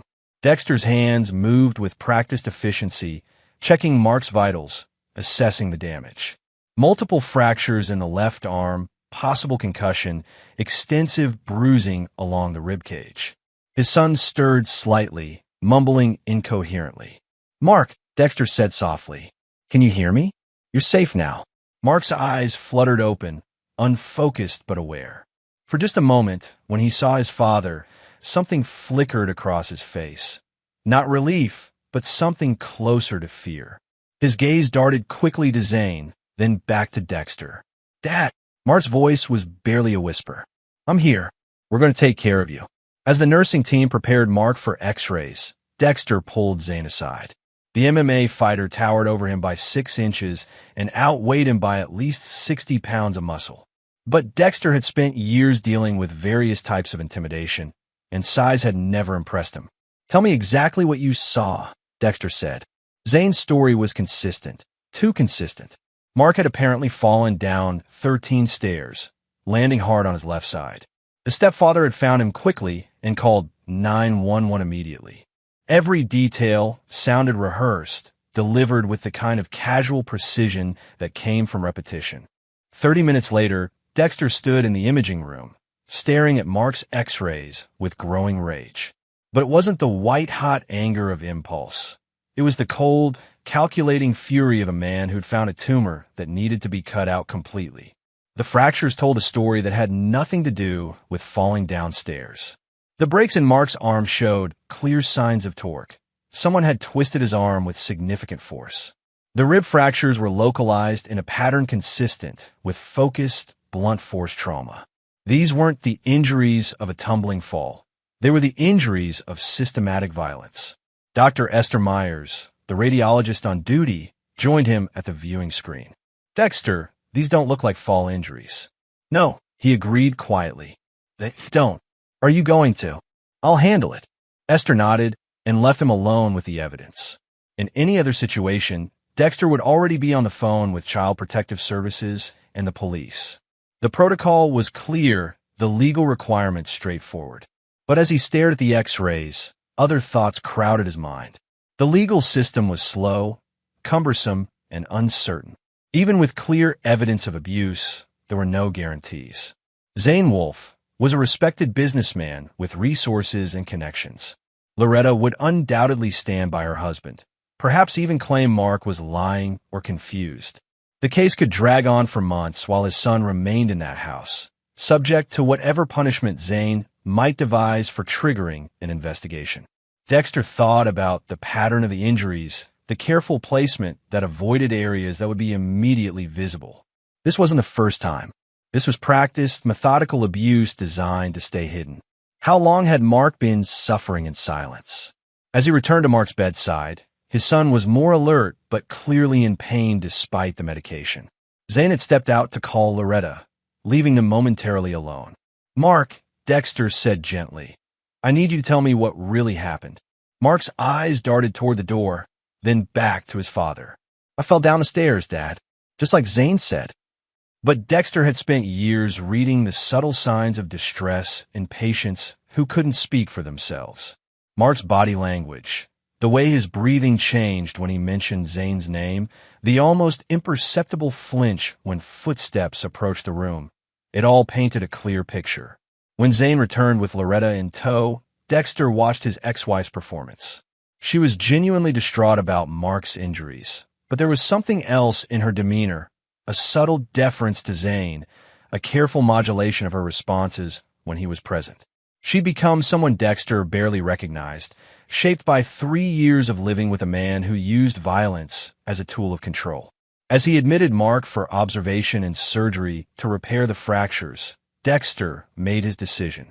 The legal system had protocols and procedures designed to protect children. But sometimes the system failed. Sometimes the only justice available was the kind you created yourself. Standing in the quiet of the surgical prep room, Dexter began to plan.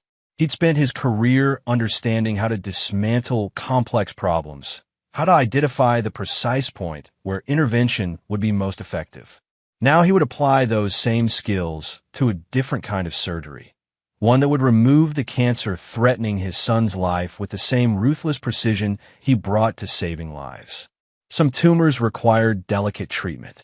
Others needed to be cut out completely, ensuring they could never grow back. Chapter 3. The Architect of Revenge. 3 weeks after Mark's accident, Dexter had transformed his home study into a war room. To any casual observer, it looked like a dedicated father researching his son's medical care, medical journals, treatment protocols, specialist referrals. But hidden beneath the legitimate paperwork was something far more methodical, a comprehensive psychological and tactical profile of Zane Wolfe. Dexter had always believed that knowledge was the sharpest scalpel in any surgeon's toolkit. Understanding anatomy, physiology, and pathology allowed him to cut with precision rather than hope. Now he applied that same principle to understanding his enemy. Zane Wolfe, born Zachariah Patton Wolfe in Detroit, had climbed from the underground fighting circuits to professional MMA through a combination of natural talent and calculated brutality. His fighting style favored ground control and submission holds, techniques that required patience and methodical application of pressure until opponents surrendered. The parallel to what he was doing to Mark wasn't lost on Dexter. The MMA fighter's 3 academy locations generated substantial income. But Dexter's investigation revealed something more interesting. Zane's reputation in the fighting community was built as much on intimidation as skill.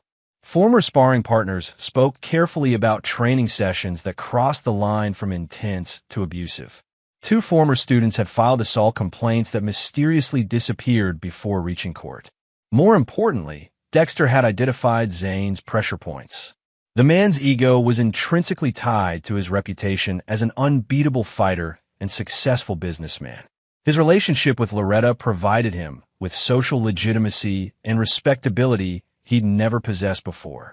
And his academy empire was built on a carefully cultivated image of controlled strength and professional discipline. Dexter's plan would systematically destroy each pillar supporting Zane's life. The first phase required a delicate touch. During Mark's recovery visits, Dexter had observed the family dynamics with clinical precision. Loretta was genuinely unaware of the extent of Zane's violence toward Mark, but she'd been psychologically conditioned to accept his version of events without question. The fear she exhibited was subtle, but unmistakable to someone trained to read patient distress signals. Dexter's research into domestic abuse patterns had been educational. Controllers like Zane isolated their victims from support networks, made them financially dependent, and gradually eroded their confidence in their own perceptions. Loretta had been systematically cut off from her old friends. Her career had been redirected to support Zane's business interests, and she'd been convinced that her emotional reactions were inappropriate or excessive. The plan's elegance lay in its use of Zane's own methods against him. Where Zane used physical dominance and psychological manipulation, Dexter would use precision and misdirection.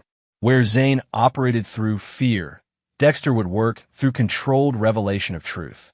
Phase 1 involved Mark's continued medical treatment. As the boy's physician, Dexter had legitimate reasons for regular contact and documentation of his recovery. Each visit allowed him to build a detailed record of Mark's psychological state, while simultaneously gathering intelligence about the Wolf household dynamics. Mark was intelligent enough to understand that his father was planning something, though Dexter never explicitly confirmed this. Instead, he focused on rebuilding his son's confidence and teaching him subtle methods of self-protection. Mark learned to document incidents, to create evidence trails, and to recognize the early warning signs of Zane's escalating anger. "Dad," Mark had asked during one visit, "why didn't you call the police when you saw my x-rays?" Dexter considered his answer carefully. His son deserved honesty, but not the complete truth, because sometimes the system doesn't move fast enough to protect the people we love. Sometimes we have to create our own solutions. Phase 2 would target Zane's professional reputation. Dexter had made contact with Orlando Acevedo, a former UFC fighter now working as a sports journalist. Orlando had been investigating allegations of training abuse in MMA academies across the state. With the right information and encouragement, his investigation could expand to include Zane's methods. Dexter had also identified Dr. Aubrey McKinney, a sports medicine physician who treated many of Zane's students. A few careful conversations about concerning injury patterns among Wolf Academy students might prompt a more thorough examination of training protocols. The most crucial element was timing. Dexter understood that rushing would create opportunities for Zane to adapt and defend. Like any surgical procedure, success depended on creating the right conditions before making the decisive cut. Phase 3 would be the end game. A carefully orchestrated confrontation that would force Zane into a position where his true nature would be exposed in a way that left no room for plausible denial or legal maneuvering. Dexter had identified the perfect setting. The charity exhibition match Zane was scheduled to headline next month, a high-profile event designed to showcase his academy's community involvement. As Dexter finalized his preparations, he reflected on how much he'd changed since Mark's hospitalization. The man who'd approached problems with clinical detachment had been replaced by something more focused, more purposeful. He wasn't driven by anger. Anger was inefficient and created mistakes. He was driven by the same clarity of purpose that guided him through complex surgeries. Some colleagues might call his planned actions extreme, even unethical. But Dexter had spent years watching the legal system fail vulnerable patients, had seen bureaucracy protect institutions while individuals suffered. Mark was his responsibility, and he would fulfill that responsibility with the same unwavering commitment he brought to saving lives. The difference was that this time, he wasn't trying to save a life. He was trying to destroy one. His phone buzzed with a text from Mark. "Feeling better today, Dad. Thanks for everything." The message was followed by a photo of Mark working on a robotics project, his arms still in a cast, but his expression focused and determined. Dexter smiled as he looked at the image. His son was healing, growing stronger despite everything Zane had done to break him. That resilience would serve Mark well in the weeks ahead, because Dexter's plan would inevitably create chaos before it restored order. As he closed his files and prepared for bed, Dexter felt the familiar calm that preceded his most difficult surgeries. Everything was prepared, every variable accounted for, every possible complication considered. Tomorrow, he would begin the most important operation of his career, one where failure wasn't an option, and success would require the complete excision of Zane Wolfe from their lives. Chapter 4. The Trap is Set. 6 weeks after Mark's hospitalization, Dexter stood in the crowded sports bar adjacent to Zane's flagship academy, watching his target hold court among a group of admirers. The Wolf Pack, as Zane's inner circle called themselves, represented everything Dexter despised about the MMA culture: manufactured toughness, performative masculinity, and the worship of violence as entertainment. Tonight, Dexter wasn't Dr. Coffee, respected trauma surgeon. He was David Mercer, Loretta's concerned cousin, who'd recently moved to town and was interested in martial arts training. The identity had been carefully constructed over the past month, complete with social media history and references from a gym in Denver, all meticulously fabricated. Zane Wolfe. Dexter approached the group with calculated nervousness. "I'm David Mercer. My cousin Loretta said you might have time to talk about training." Zane turned, his predator's instincts immediately assessing this potential new student. At first glance, David Mercer appeared to be exactly the type of client Zane preferred: wealthy, middle-aged, and insecure about his masculinity. The expensive watch, designer workout clothes, and soft physique all painted the picture of a man desperate to buy the confidence he'd never earned. Loretta's cousin. Zane's voice boomed with practiced enthusiasm. "She mentioned you might stop by. Looking to learn some real fighting skills." "Well, I've been thinking about it since my divorce," Dexter said, allowing his voice to carry just the right note of masculine embarrassment. "My ex-wife said I was too soft, too passive.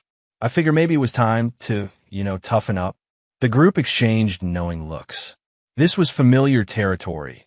Another soft executive looking to transform himself through proximity to violence. Zane's eyes gleamed with the anticipation of an easy mark. "We get a lot of guys like you," Zane said, clapping a heavy hand on Dexter's shoulder. "Successful in business, but never learned to stand up for themselves where it really matters. Don't worry, brother. We'll fix that." For the next hour, Dexter played his role perfectly. He asked naive questions about fighting techniques, expressed admiration for Zane's accomplishments, and gradually revealed details about his fictional divorce that painted him as both wealthy and emotionally vulnerable. Every word was calculated to appeal to Zane's ego while positioning himself as the ideal victim. "The thing is," Dexter confided as the evening wound down, "I don't just want to learn a fight. I want to understand the mindset. What separates winners from losers, Loretta always said you had this incredible mental toughness." Zane's chest visibly swelled. This was his favorite topic, the psychological dominance that made him superior to weaker men. "It's about understanding power dynamics, David.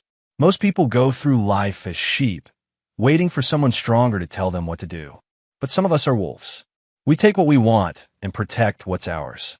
"That's exactly what I need to learn," Dexter said eagerly. "When can I start?" As they scheduled training sessions, Dexter carefully planted the seeds of his larger plan. He mentioned his substantial divorce settlement, his successful consulting business, and his search for investment opportunities. By the time they parted ways, Zane was already calculating how much money he could extract from this new student. Phase 1 was working perfectly. Over the following weeks, Dexter became a regular presence at the academy. His progress as a student was deliberately mediocre, good enough to avoid suspicion, poor enough to feed Zane's ego. More importantly, he established himself as a reliable source of validation and potential income. During this time, Dexter observed everything. He documented Zane's training methods, noting when intensity crossed into abuse. He identified which students were most vulnerable to Zane's psychological manipulation. He mapped the academy's financial structure, staff relationships, and operational vulnerabilities. Most crucially, he began to understand Zane's relationship with power. The MMA fighter wasn't just physically abusive. He was psychologically sophisticated in his methods of control. He identified each person's insecurities and exploited them systematically. With students, he alternated between praise and humiliation. With staff, he used financial dependence and job insecurity. With Loretta, he employed isolation and emotional manipulation. But Dexter also identified Zane's weaknesses. The man's ego required constant feeding. His sense of superiority depended on surrounding himself with people he could dominate. Most importantly, his carefully constructed public image was essential to his business success and social standing. During his third week of training, Dexter arranged to meet Orlando Acevedo for coffee. The sports journalist was exactly as Dexter had expected: intelligent, principled, and frustrated by the culture of silence that protected abusive trainers.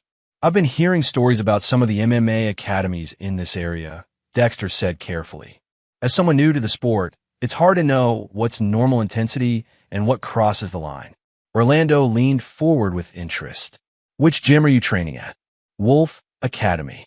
"Zane seems like a good coach, but some of the training methods seem intense." "Zane Wolf," Orlando repeated thoughtfully. "I've heard his name come up in some conversations. Nothing concrete, but there are whispers. You've seen questionable things."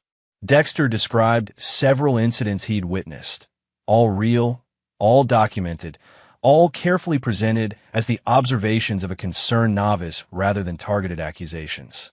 Orlando took notes, his journalist instincts clearly engaged. "Would you be willing to go on record if I decided to investigate?" Orlando asked. "I'd prefer to stay anonymous," Dexter said. "I'm still training there, and I don't want to create problems. But if other people came forward—" "I understand. Thanks for bringing this to my attention." As Orlando left, Dexter smiled. The journalist would begin his investigation within days, driven by his own sense of professional duty rather than any external pressure.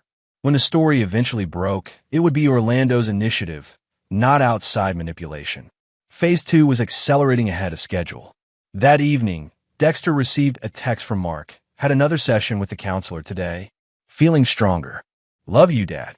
The message was followed by a photo of Mark's latest engineering project, a robotic arm he'd designed to help people with mobility limitations. Looking at his son's creation, Dexter felt a surge of pride mixed with renewed determination. Mark was healing, but the threat remained. Every day his son spent in that house was another day at risk. The time for subtle manipulation was ending. It was time to move to Phase 3. Chapter 5. The Wolf Circle. 2 months into his infiltration of Zane's world, Dexter had become exactly what he'd pretended to be: a trusted member of the inner circle. His transformation from soft executive to dedicated student had been carefully calibrated to feed Zane's ego while positioning himself for the final phase of his plan. The charity exhibition match was 3 weeks away, and Zane's preparation had intensified to an almost manic level. The event would showcase the Wolf Academy's community involvement while raising money for local youth programs. A perfect opportunity for Zane to demonstrate his public persona as a positive role model and successful businessman. What Zane didn't know was that Dexter had been quietly orchestrating the conditions for his downfall. Orlando Acevedo's investigation had gained momentum, though he remained unaware of Dexter's true identity. The journalist had interviewed several former Wolf Academy students, and disturbing patterns were emerging. 2 independent sources had described training incidents that bordered on assault. A former instructor had corroborated claims about Zane's anger management issues and inappropriate relationships with female students. Dr. Aubrey McKinney had also begun asking questions about injury patterns among Zane's fighters. His inquiries to the State Athletic Commission about training protocols had triggered a preliminary review of the Academy's certification status. Nothing definitive yet, but pressure was building from multiple directions. The beauty of Dexter's approach was its inevitability. He wasn't fabricating evidence or making false accusations. He was simply ensuring that existing truths came to light through legitimate channels. Zane's behavior would ultimately destroy him. Dexter was merely accelerating the timeline. "David, you've really come along," Zane said after a particularly intense training session. "I'm thinking about offering you a partnership opportunity." This was the moment Dexter had been building toward. "What kind of partnership?" "Expansion. I'm looking at opening a 4th location, but I need investors who understand the vision. Someone who gets what we're building here." Zane's eyes held the predatory gleam Dexter had learned to recognize. Your divorce settlement could be the seed money for something really big. Dexter feigned enthusiasm while mentally cataloging every word for future use. That sounds incredible. How much are we talking about? $300,000 initial investment, and you'd own 20% of the new location. But more than that, you'd be part of building something meaningful. Teaching discipline to kids who need it, showing men how to reclaim their strength. The irony wasn't lost on Dexter. Zane was literally trying to profit from his victim's fake divorce settlement while positioning himself as a mentor to vulnerable youth. The man's capacity for self-deception was almost impressive. "I need to see the business plan, financial projections, that sort of thing," Dexter said. "But I'm definitely interested." Over the following days, Zane became increasingly animated about the partnership possibility. He shared details about his expansion plans, his vision for the MMA Academy empire, and his philosophy about strength and dominance. Every conversation was recorded on the device Dexter had sewn into his gym bag. More importantly, Zane began treating Dexter as a confidant.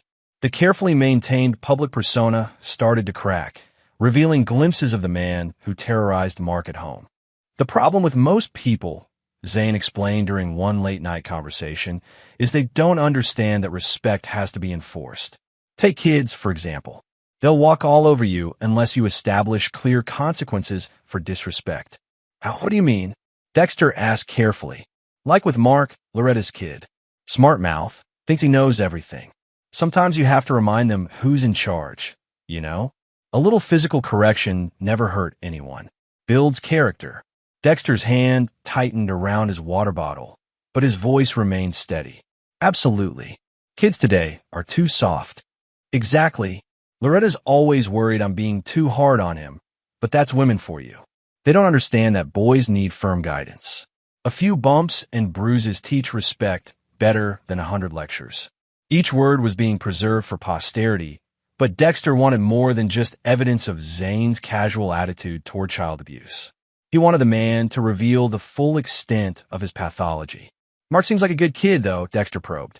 "Bright, respectful when I've met him." Zane's expression darkened slightly.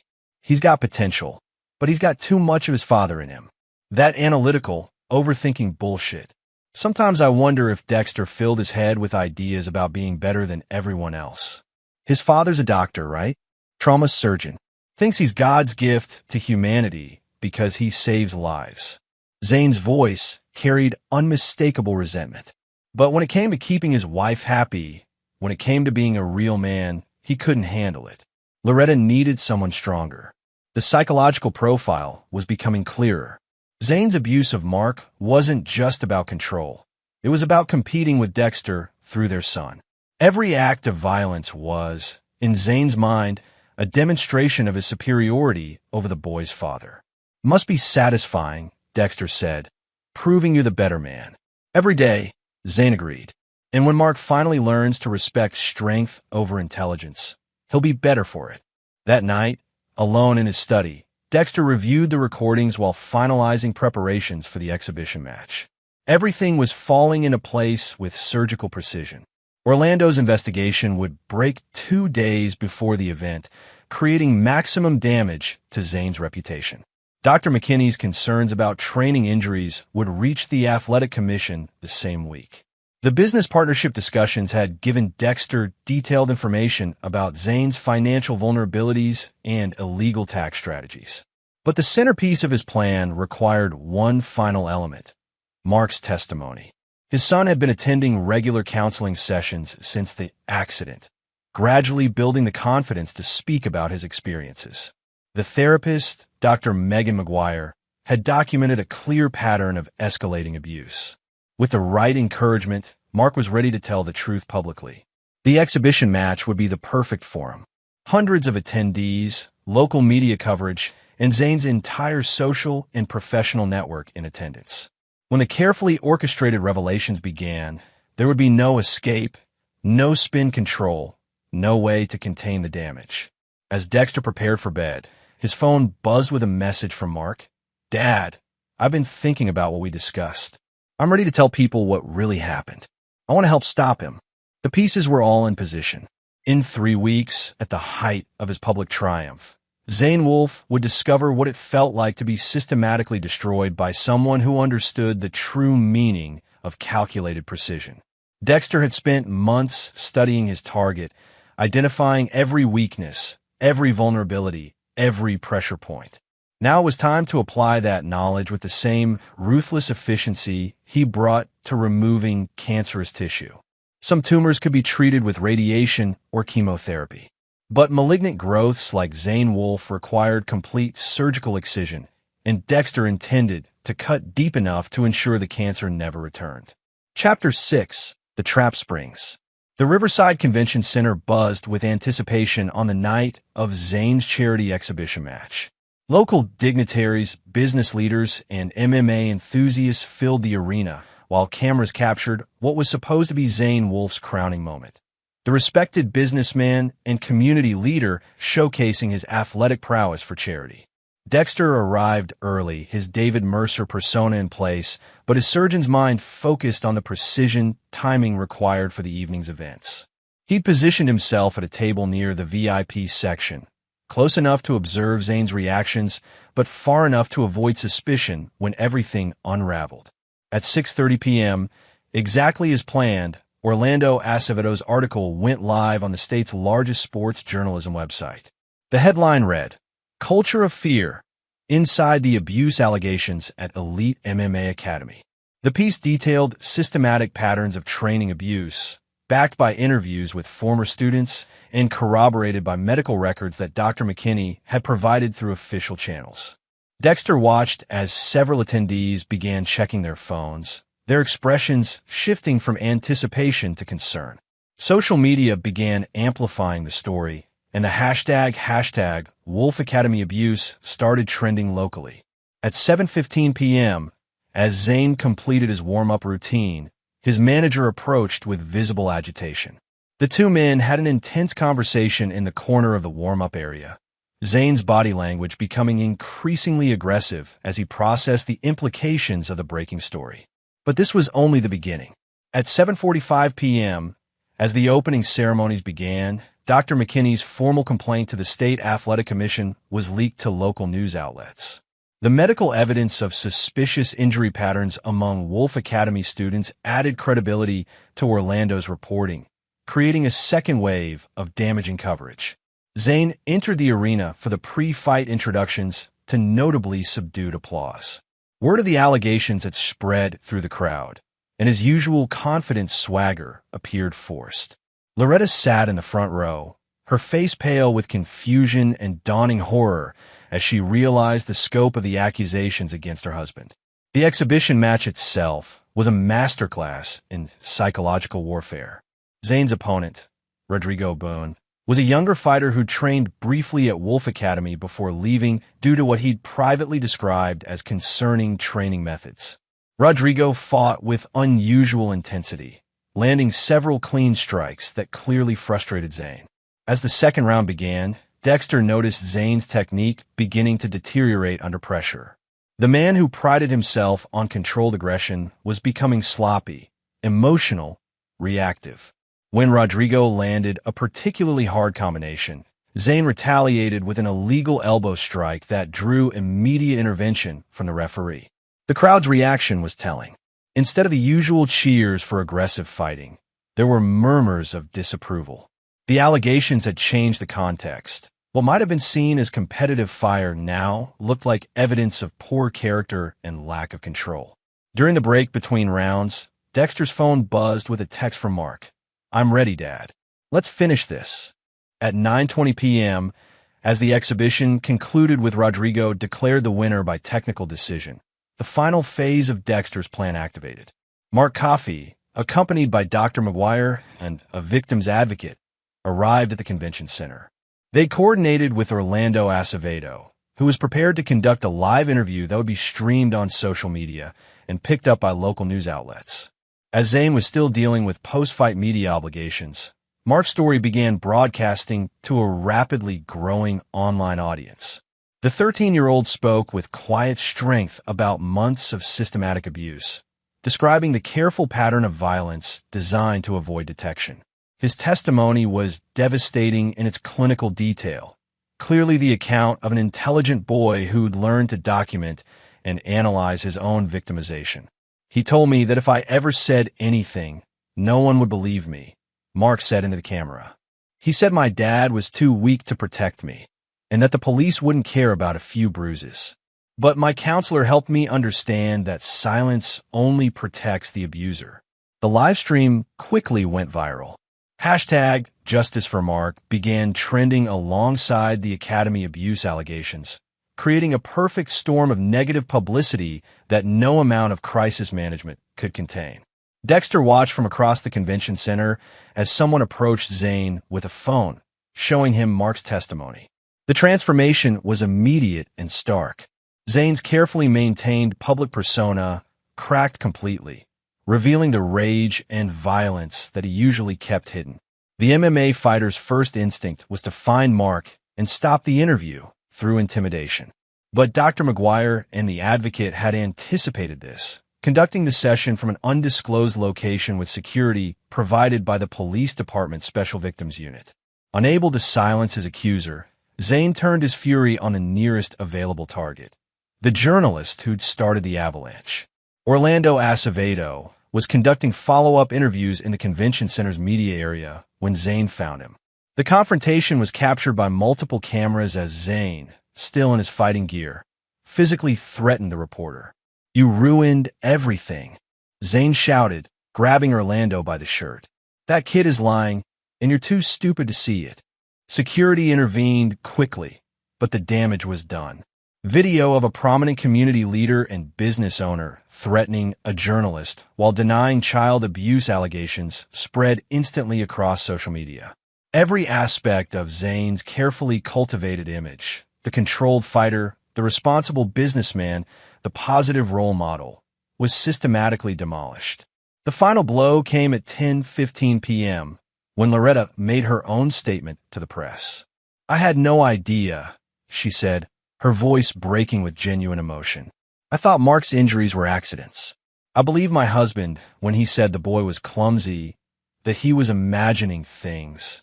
I failed to protect my stepson, and I will never forgive myself for that." Her public break with Zane completed his isolation. Within hours, sponsors began cutting ties with the academy. Several assistant instructors released their own statements about witnessing inappropriate training methods. Former students who'd been afraid to speak out began sharing their own experiences. By midnight, Zane Wolf's empire was in ruins. The man who'd built his identity on dominance and control had been systematically destroyed by someone who understood that the most effective warfare was psychological rather than physical. Dexter left the convention center as chaos continued to unfold around Zane's crumbling world. He'd spent months studying his target, identifying every weakness, every dependency, every vulnerability. The evening's events had been orchestrated with the same precision he brought to complex surgeries, every cut calculated for maximum effect.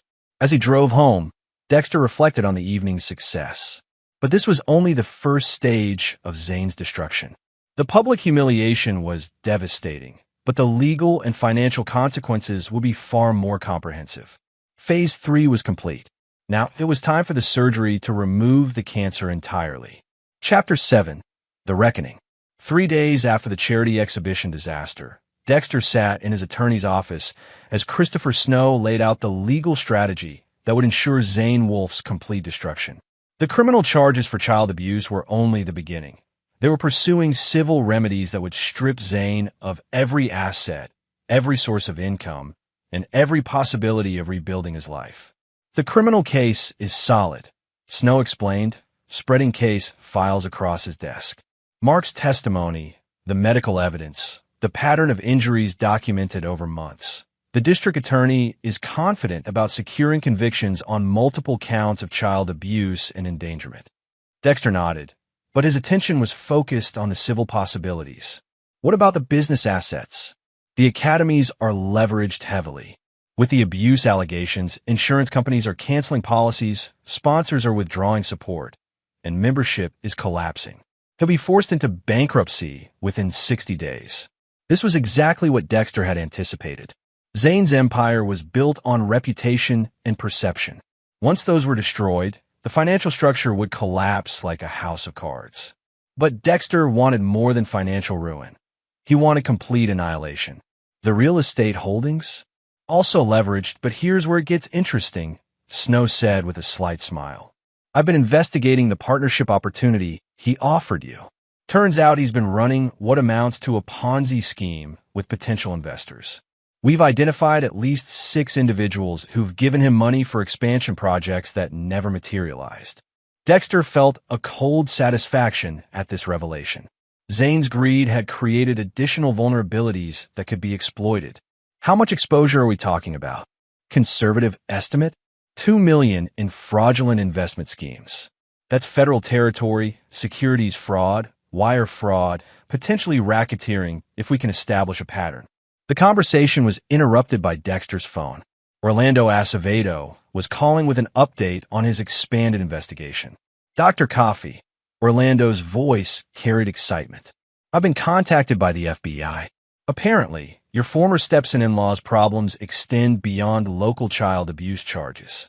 Dexter stepped outside the attorney's office to take the call privately. What have they found? Tax evasion, money laundering through the academies, unreported income from underground fighting events. They're looking at a RICO case if they can establish the academies were being used as fronts for illegal gambling operations. Better and better. Dexter had suspected Zane's finances were questionable, but the scope of criminal activity was exceeding his expectations. What's their timeline? Federal grand jury convenes next week. Local prosecutors are coordinating to ensure the state and federal cases support each other rather than competing. As Dexter ended the call, he reflected on how perfectly everything was aligning. He'd initiated the process by exposing Zane's abuse of Mark, but the investigation had uncovered a web of criminal activity that would ensure the man never recovered from his downfall. That evening, Dexter met with Mark and Dr. McGuire to discuss the upcoming legal proceedings. His son had grown visibly stronger over the past few days, as if finally telling the truth had lifted a weight from his shoulders. How do you feel about testifying in court? Dr. McGuire asked. Ready, Mark replied without hesitation. I want to make sure he can never hurt another kid. Dexter felt a surge of pride at his son's courage.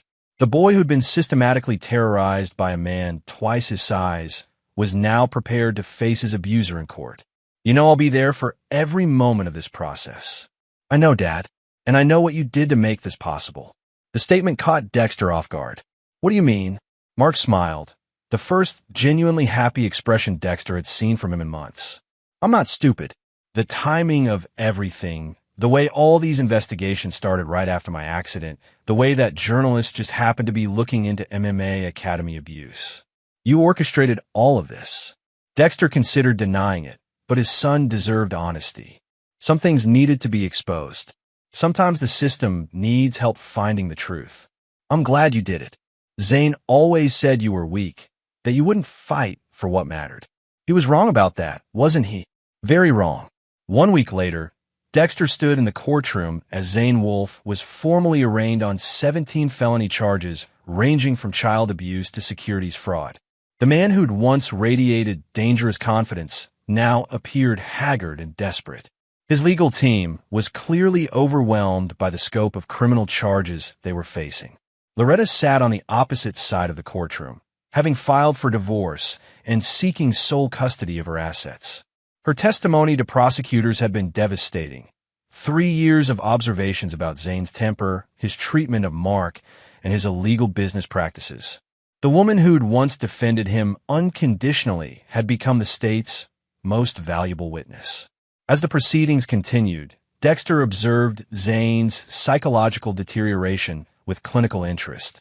The man who'd built his identity on dominance and control was discovering what it felt like to be systematically overpowered by forces beyond his influence. The fear and helplessness in his eyes was the same expression Dexter had seen on Mark's face during those terrible months.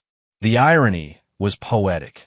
Zane was experiencing the same psychological trauma he'd inflicted on a 13-year-old child.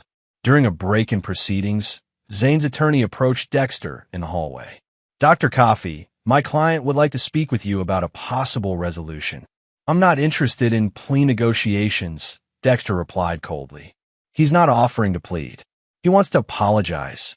He recognizes that his treatment of your son was inappropriate, and he's hoping for some kind of reconciliation. Dexter stared at the attorney with the same expression he reserved for particularly incompetent residents. Tell your client that reconciliation requires forgiveness, and I don't forgive people who hurt my son. Ever. The attorney pressed on desperately. He's facing life in prison if convicted on all counts. A word from you about his character, about his remorse. His character is the reason he's facing life in prison, Dexter interrupted. And his remorse is irrelevant. He made his choices. Now he'll live with the consequences. As they returned to the courtroom, Dexter caught Zane's eye across the room. For a moment, the full weight of understanding passed between them. Zane finally realized who had orchestrated his destruction, how completely he'd been outmaneuvered, and how helpless he was to stop what was coming. The man who'd claimed to be an apex predator had discovered he was actually prey. Later that evening, Dexter received a call from Christopher Snow with the final piece of devastating news. The feds found the underground fighting operation, Snow reported. Apparently, Zane was organizing illegal matches in the basement of his main academy, taking bets, and laundering the money through legitimate business accounts. The gambling operation alone is enough for a 20-year sentence. Dexter smiled as he absorbed this information. Zane's arrogance and greed had provided the final evidence needed to ensure he would never again be in a position to hurt children. The man who'd terrorized Mark would spend the rest of his life in a cage, where his physical prowess would be irrelevant and his psychological dominance would be turned against him by genuinely dangerous predators. Justice, Dexter reflected, was sometimes more satisfying than revenge. Chapter 8. The Healing Cut. 6 months after Zane's arrest, Dexter stood in his son's bedroom, watching Mark pack for his first overnight camping trip since the abuse had been exposed.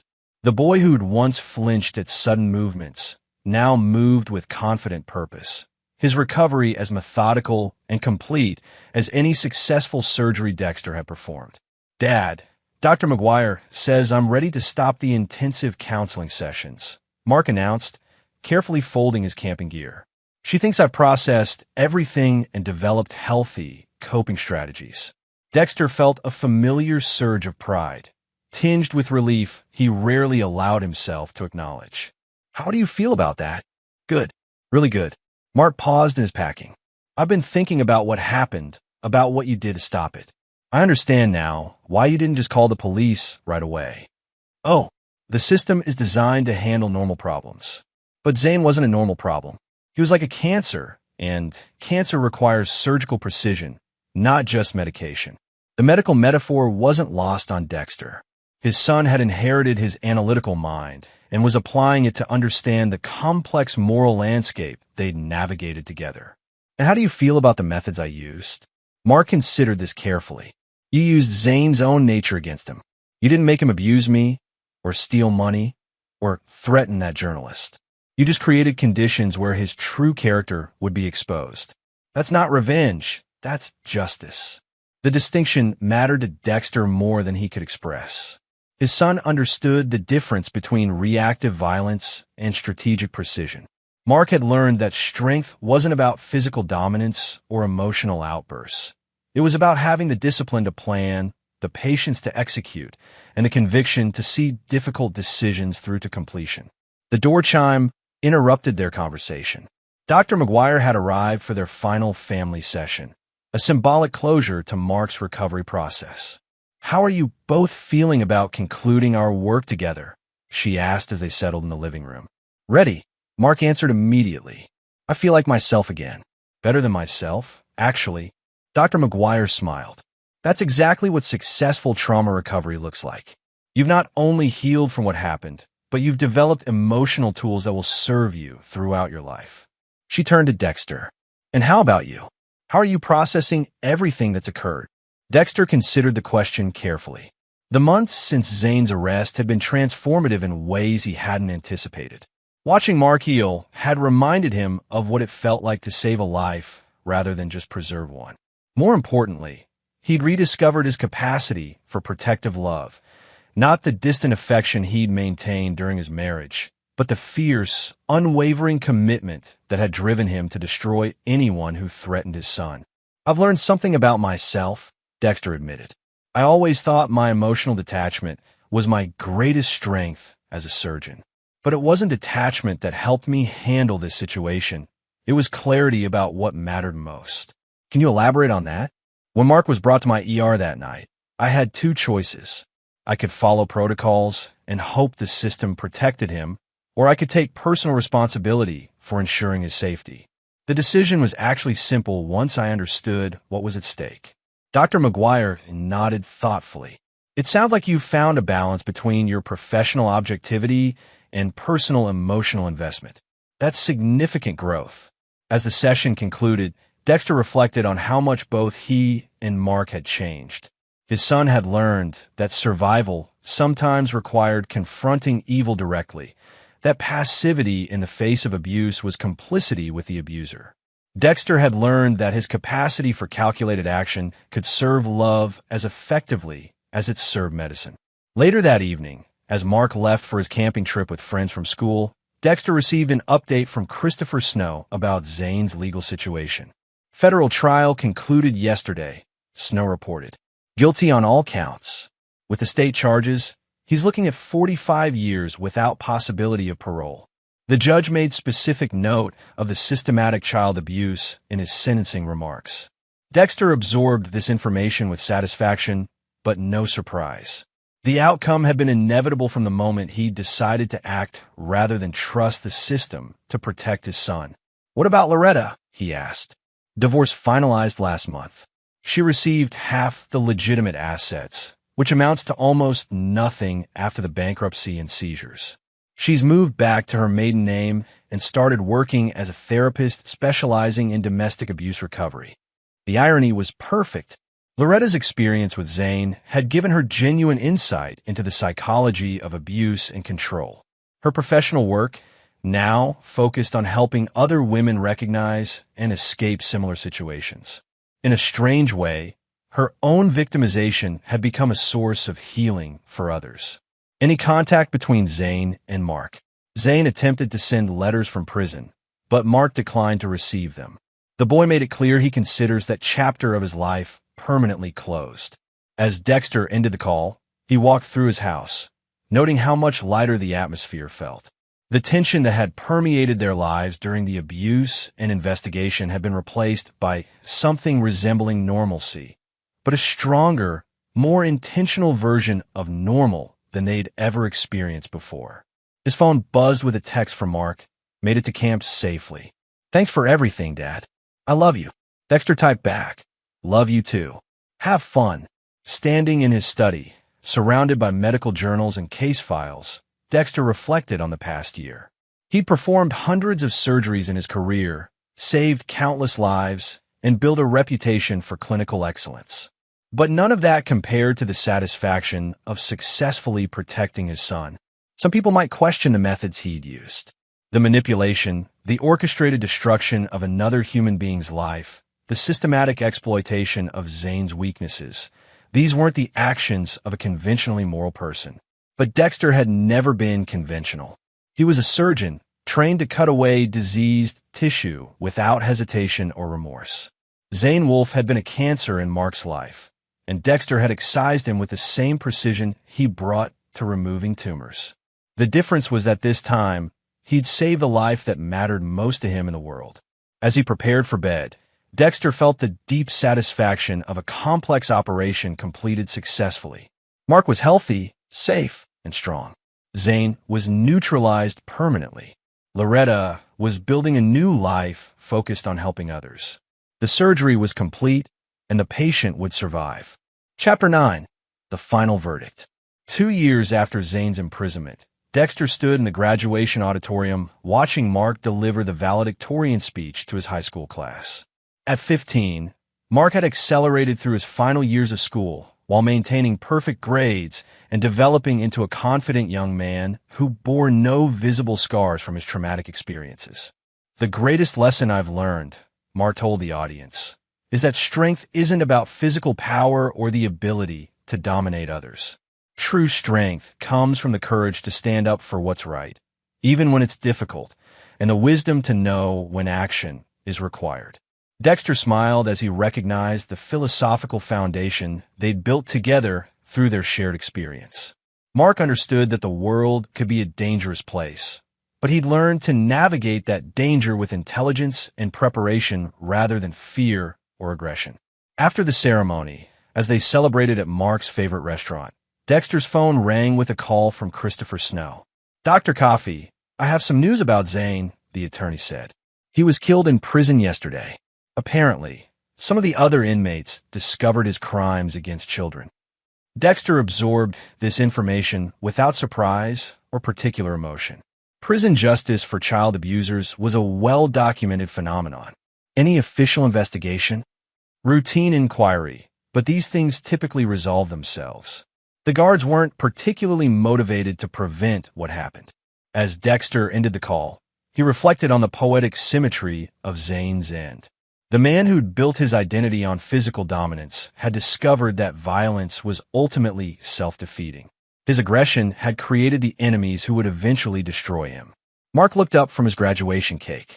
"Was that about Zane?" "He's dead." Mark considered this for a moment. "Good. Now other kids are safe from him." The casual finality in his son's voice reminded Dexter that Mark had inherited more than his analytical mind. The boy understood that some problems required permanent solutions, that forgiveness wasn't always appropriate or wise, and that protecting innocence sometimes meant ensuring dangerous people couldn't hurt anyone ever again. That evening, as they walked along the river near their home, Mark broached a subject they'd never directly discussed. "Dad, I know what you did to destroy Zane wasn't technically legal. You manipulated evidence, orchestrated media coverage, and basically ran a psychological warfare campaign against him." Dexter stopped walking. This was a conversation he'd been anticipating for months. "And how do you feel about that?" "Grateful and proud." Mark met his father's eyes directly. "You saw a problem that the normal systems couldn't handle quickly enough, and you created a solution that was thorough and permanent. You saved my life and probably saved other kids from becoming his victims. Some people would say I went too far. Some people have never been terrorized by someone who's supposed to protect them. Some people don't understand that evil exists and that good people sometimes have to do harsh things to stop it." The moral sophistication in Mark's response reminded Dexter that trauma, when properly processed, could create wisdom rather than damage. His son had learned lessons about justice, power, and personal responsibility that most adults never grasped. 6 months later, Dexter received an unexpected visitor. Loretta, now going by her maiden name of Mercer, appeared at his office requesting a private conversation. "I wanted to thank you," she said without preamble, "and to apologize." Dexter gestured for her to sit, curious about what had motivated this meeting. "For what?" "For protecting Mark when I failed to, and for showing me what I'd become." Her voice carried genuine remorse. "I spent 3 years enabling an abuser because I was afraid of being alone, afraid of admitting I'd made a terrible mistake. My cowardice put your son in danger." "You were being psychologically manipulated by an expert," Dexter replied. "Recognizing that doesn't minimize your responsibility, but it explains how you could be deceived. I've been working with abuse survivors for 2 years now, and I see the same patterns I lived through. The isolation, the gradual erosion of confidence, the way abusers make you complicit in your own victimization." She paused. "I understand now why you couldn't trust the system to protect Mark. You knew that even if Zane was eventually prosecuted, the legal process would take months or years while Mark remained at risk." Dexter appreciated her honesty, but forgiveness wasn't something he was prepared to offer. Understanding what happened doesn't erase the consequences. Mark suffered because the adults in his life failed to protect him. "I know, and I'll spend the rest of my life trying to prevent other children from experiencing what he went through." Loretta met his eyes. "I'm not asking for forgiveness. I'm asking for your acknowledgement that I'm trying to make amends. Your work with abuse survivors is admirable," Dexter conceded, "but it doesn't change what happened to Mark." As Loretta left, Dexter reflected on the different ways people responded to moral failure. Some, like Zane, doubled down on their destructive behavior until it destroyed them. Others, like Loretta, recognized their complicity and dedicated themselves to preventing similar harm. But recognition and repentance didn't erase the past.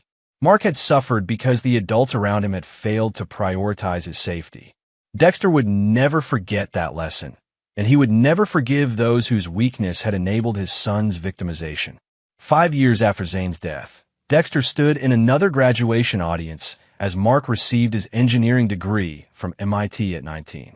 His son had chosen to specialize in biomedical engineering, developing technologies to help children with physical disabilities, a career path that channeled his experience with trauma into constructive action. During the celebration dinner, Mark raised a toast